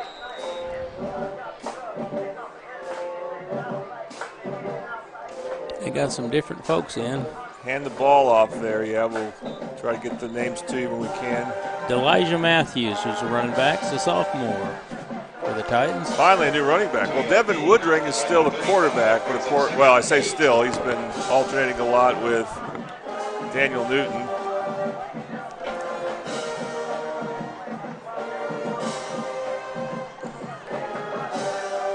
But I bet you he just hands the rock off is all he needs to do. That or keep it and run it up the middle. Yeah, Carl Albert's definitely taking out some of their big boys, but they still have good players in, including Byron Stubbs, the one wide receiver. Woodring will pass. Lofts it up right side. And the pass incomplete down the field. Pass intended for Oku, broken up. Christian Oku, I'm surprised we haven't called his name more. He is a speedster and just a lot of talent at the wide receiver position. Of course, Oku's a famous name in the Mid-Del area.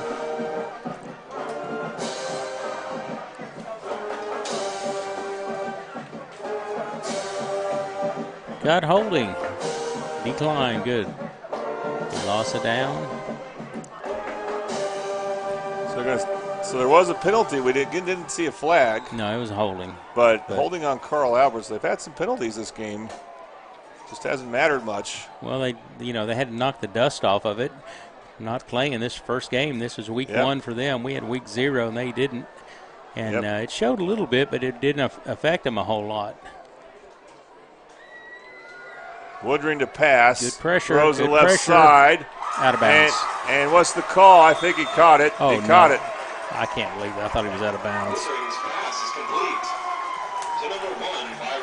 Stubbs, I mentioned him earlier with the catch, and Midwest City still cannot get a stop on defense since the middle of the second quarter. Now's your big chance to do it. 47-yard line, 1st and 10, Carl Albert. He's going to start that clock, and it's going to run here in a minute. I'd be surprised if they throw another pass. They run it. Left side, he just gets free from all the Bombers. Wow, they had a chance to tackle in the backfield, but they couldn't do it. And another Carl Albert touchdown. As I said before, the hits keep coming.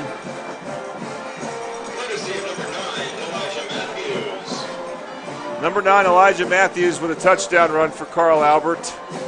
And it's 48-0.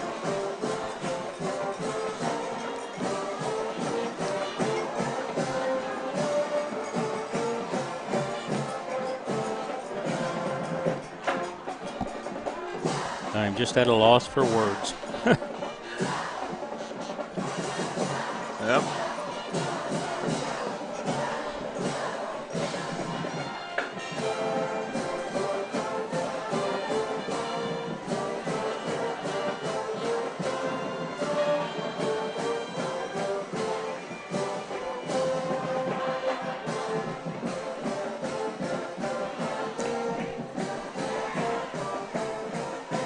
Further fights on quite a bit.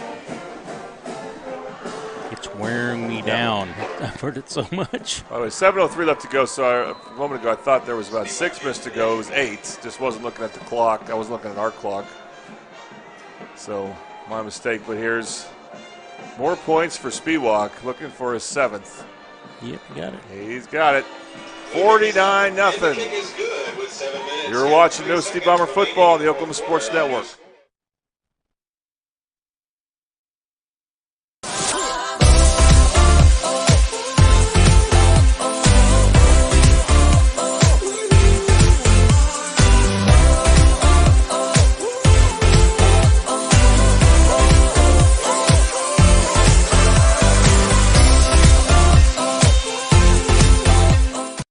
Have you ever seen an insurance commercial and ask yourself, are they really telling me the truth? Well, guess what? They're not. Somebody runs a red light, and you think all of a sudden their insurance company's going to be all neighborly about it? Insurance companies aren't in the business of saving you money. They're in the business of keeping your money. So remember, save our number in your phone so when tragedy strikes, call Rob and Will.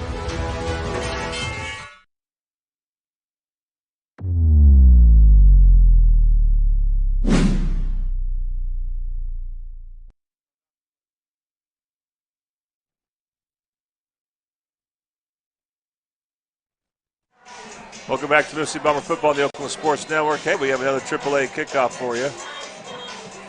They are there for your printing needs. They're there for if you want to print stuff on a T-shirt, fan heads, buttons. You ought to come look at the place. It's actually, they have a nice inventory. And they're located at 709 South Air Depot in Midwest City. This is Tegan Malone. Fourth quarter. We appreciate her campaign advertising here.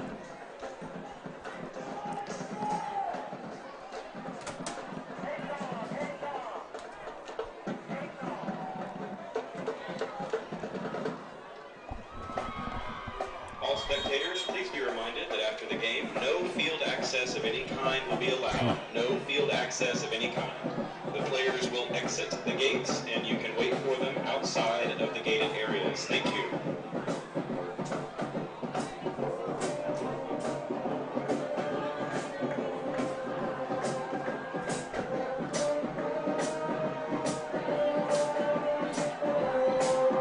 7:03 to go.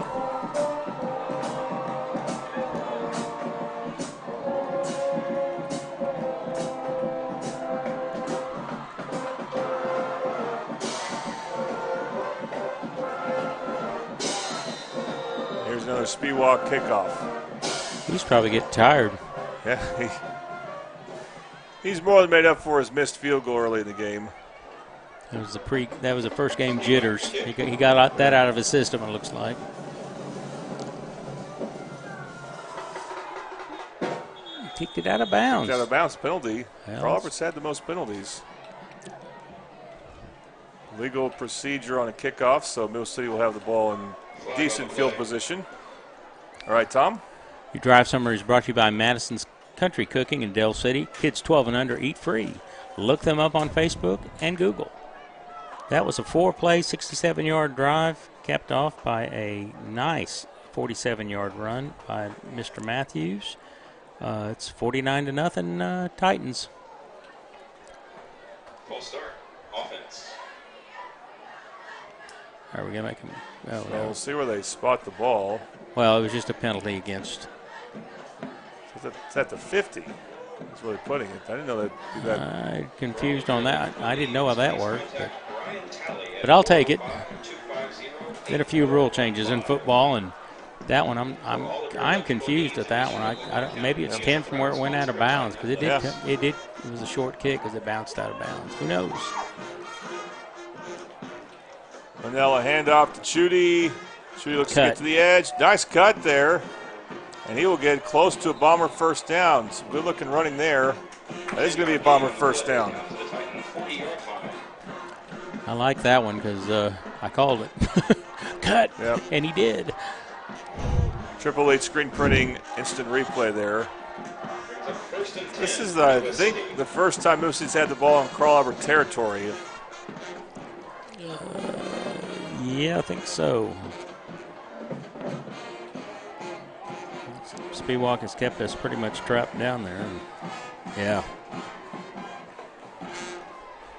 Edward Nevins, by the way. That's number 26, the inside receiver on the right side. Hand off to Chudy. Gains one, a little bit more than one. Gain of 2 yards. Yeah, I think with this being a kind of a lost cause, we don't want to get Mahmoud hurt and no, you don't. Give Chudy some touches and see how he can carry the rock. It's good to see him doing so good. Ball at the 39. Oh, nice. He hurdled over hand somebody. Off right side. That's Chudy again. Yeah, he's not afraid to get physical. Out to the Titan 35-yard line brings up 3rd and 5, Midwest City.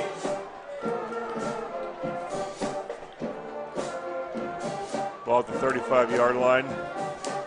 3rd down. Come on, Bombers. Let's get on the board.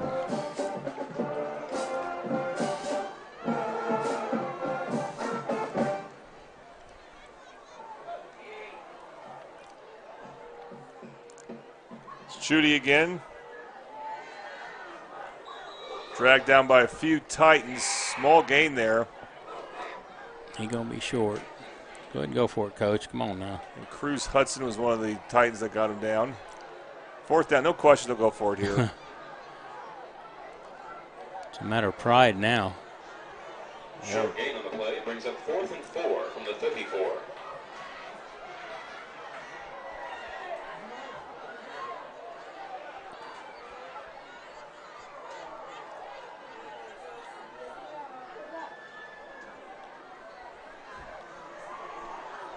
All right, 4th down. Manella fakes the handoff. He's going to throw over the middle. Has a man. Touchdown. And it's called incomplete. Oh, he did drop it. Damn it, I thought he had that in his hands. Bubba Davis, the intended receiver. Not a bad throw, but again, Nope. not a lot of separation either. So Carl Albert will take over on downs. 4:24 to go.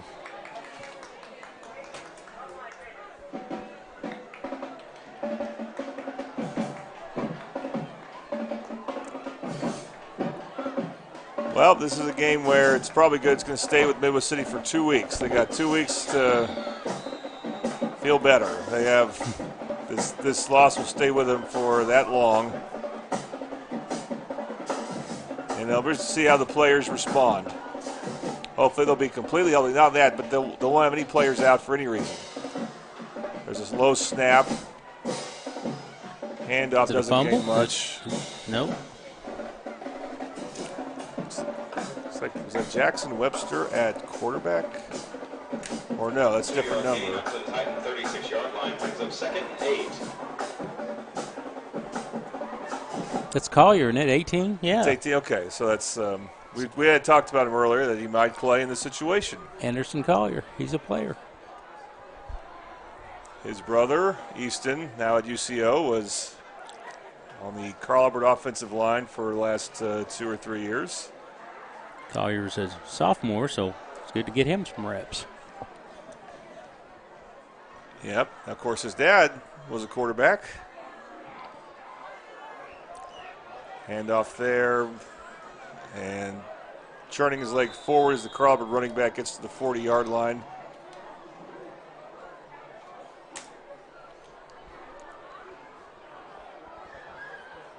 Not often you see a running back with the number 89, but that's what we have there. That's Seth Hightower.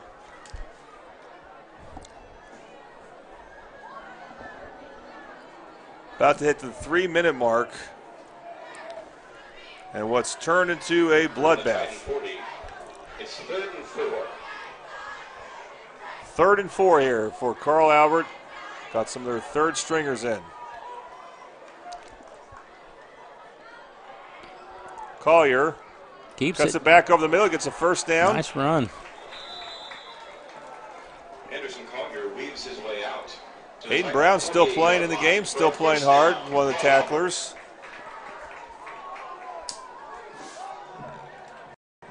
And even though not many players have made plays lately, still like Hayden Brown for player of the game.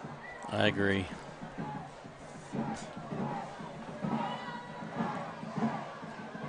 It's great talking with him on the Mid-Doe Coaches Show back on Tuesday.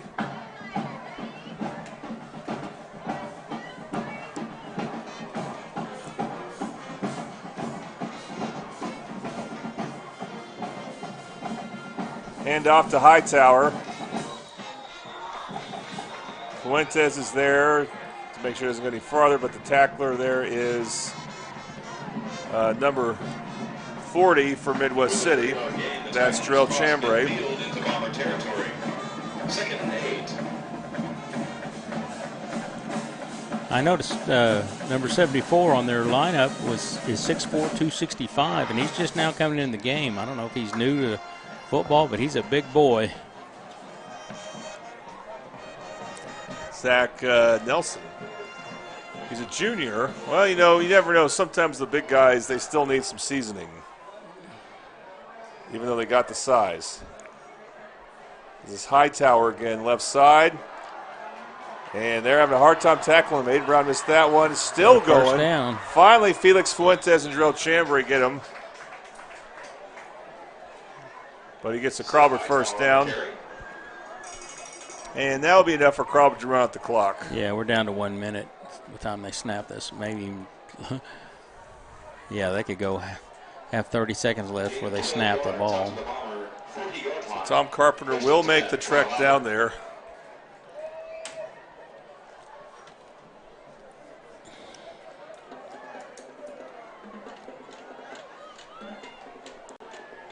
And we'll see if we can talk to Coach Hall. Hand off Dogain.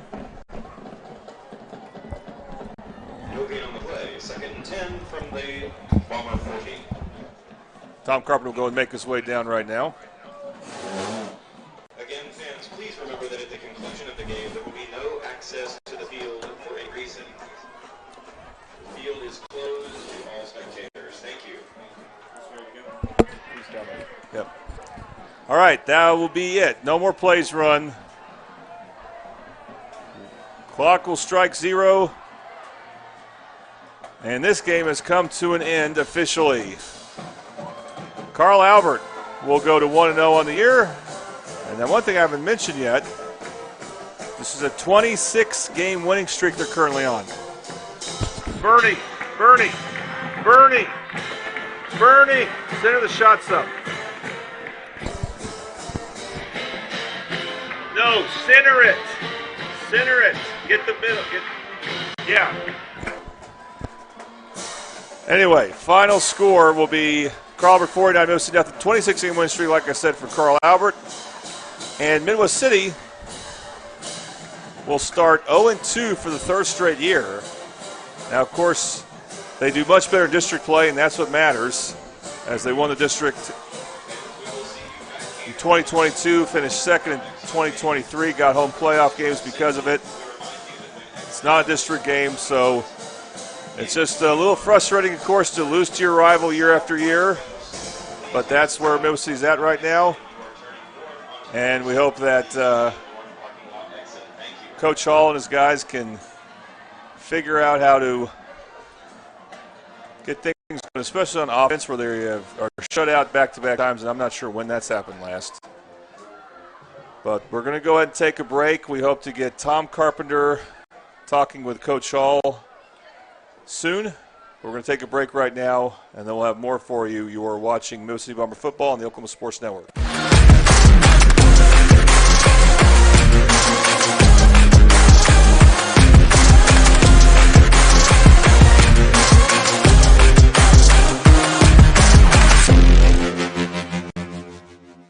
College is more than just going to class.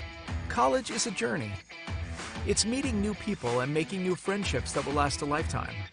It's learning from professors who care about you and your success. And finding out it can be really fun and rewarding. It's discovering that thing you want to do for the rest of your life. Cameron University is all about helping you grow and succeed. Because your success is our success. State Representative Max Wolfley. As a longtime Mid-Delt teacher, coach, and parent, I first ran for the legislature to ensure taxpayer dollars appropriated for education actually made it all the way to the classroom. That concern hasn't changed and seems even more important today. Thank you for giving me the privilege of serving the people of our district. Max Wolfley, looking out for educators, seniors, veterans, and all of us. Recorded in our kitchen after midnight. Can you tell? Experience the best wash in town at Tommy's Express. You'll love our open and bright tunnels, easy loading flat belt conveyor, unlimited membership, and free vacuums and mat washers. Experience the difference and visit Tommy's Express today.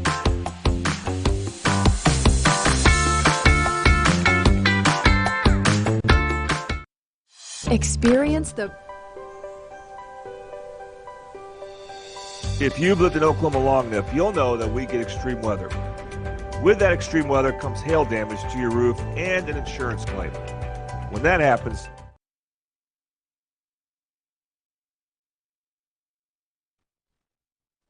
All right, welcome back. Let's see if we Brown, can and get what Tom is your Carpenter. nickname now with the zero? Agent Zero. I like that. So you're going to be our Buffalo Wild Wings player of the game. And I know it's tough to get a loss like this, but we're showing some signs, at least on defense, that we want to play. Oh yes, sir. We always gonna put up a fight. That's what Midwest City is. We don't lay down for nobody. We're gonna keep fighting the whole game. I'm going to give you the next week off, and I hope you guys take these 2 weeks and talk to some of those younger guys. Let's get them going. We need to get our offense going, that's for sure. Yes, sir. So I want to congratulate you again. Thank you. We'll see some more things out of you. Yes, sir. Talk to those guys. Get them going. I got you. Thanks a lot, Aiden. Appreciate it. All right, now we'll see if we can find Coach. Yeah, we'll keep it there for right now. I'm looking, and I don't see him. He went to the bus. As you can see, we're not the only people I'm to not talk sure to. where he's at. We're still looking. We're still looking.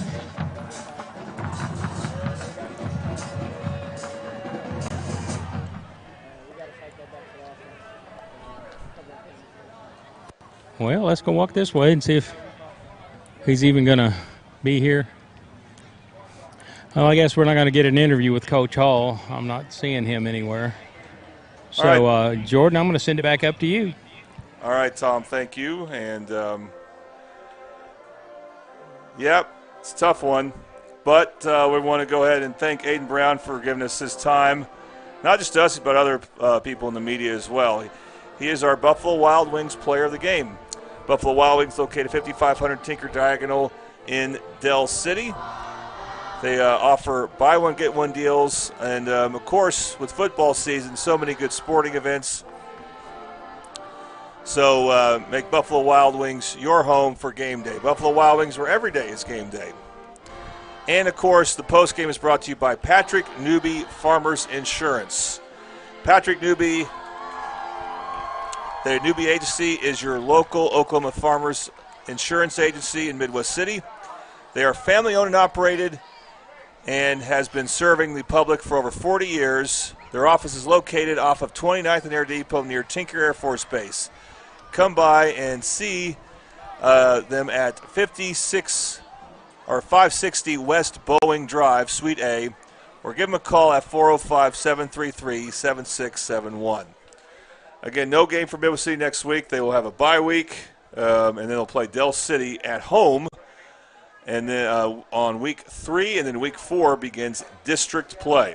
I want to thank all the people that have helped us here. That includes Sarai Rawls, our producer, Bernie Wren, our camera operator, Maya Hodge, one of our interns, Dedrick Jones, also one of our interns helping us out. For Tom Carpenter, I'm Jordan Ray. You've been watching Midwest City Bomber football on the Oklahoma Sports Network.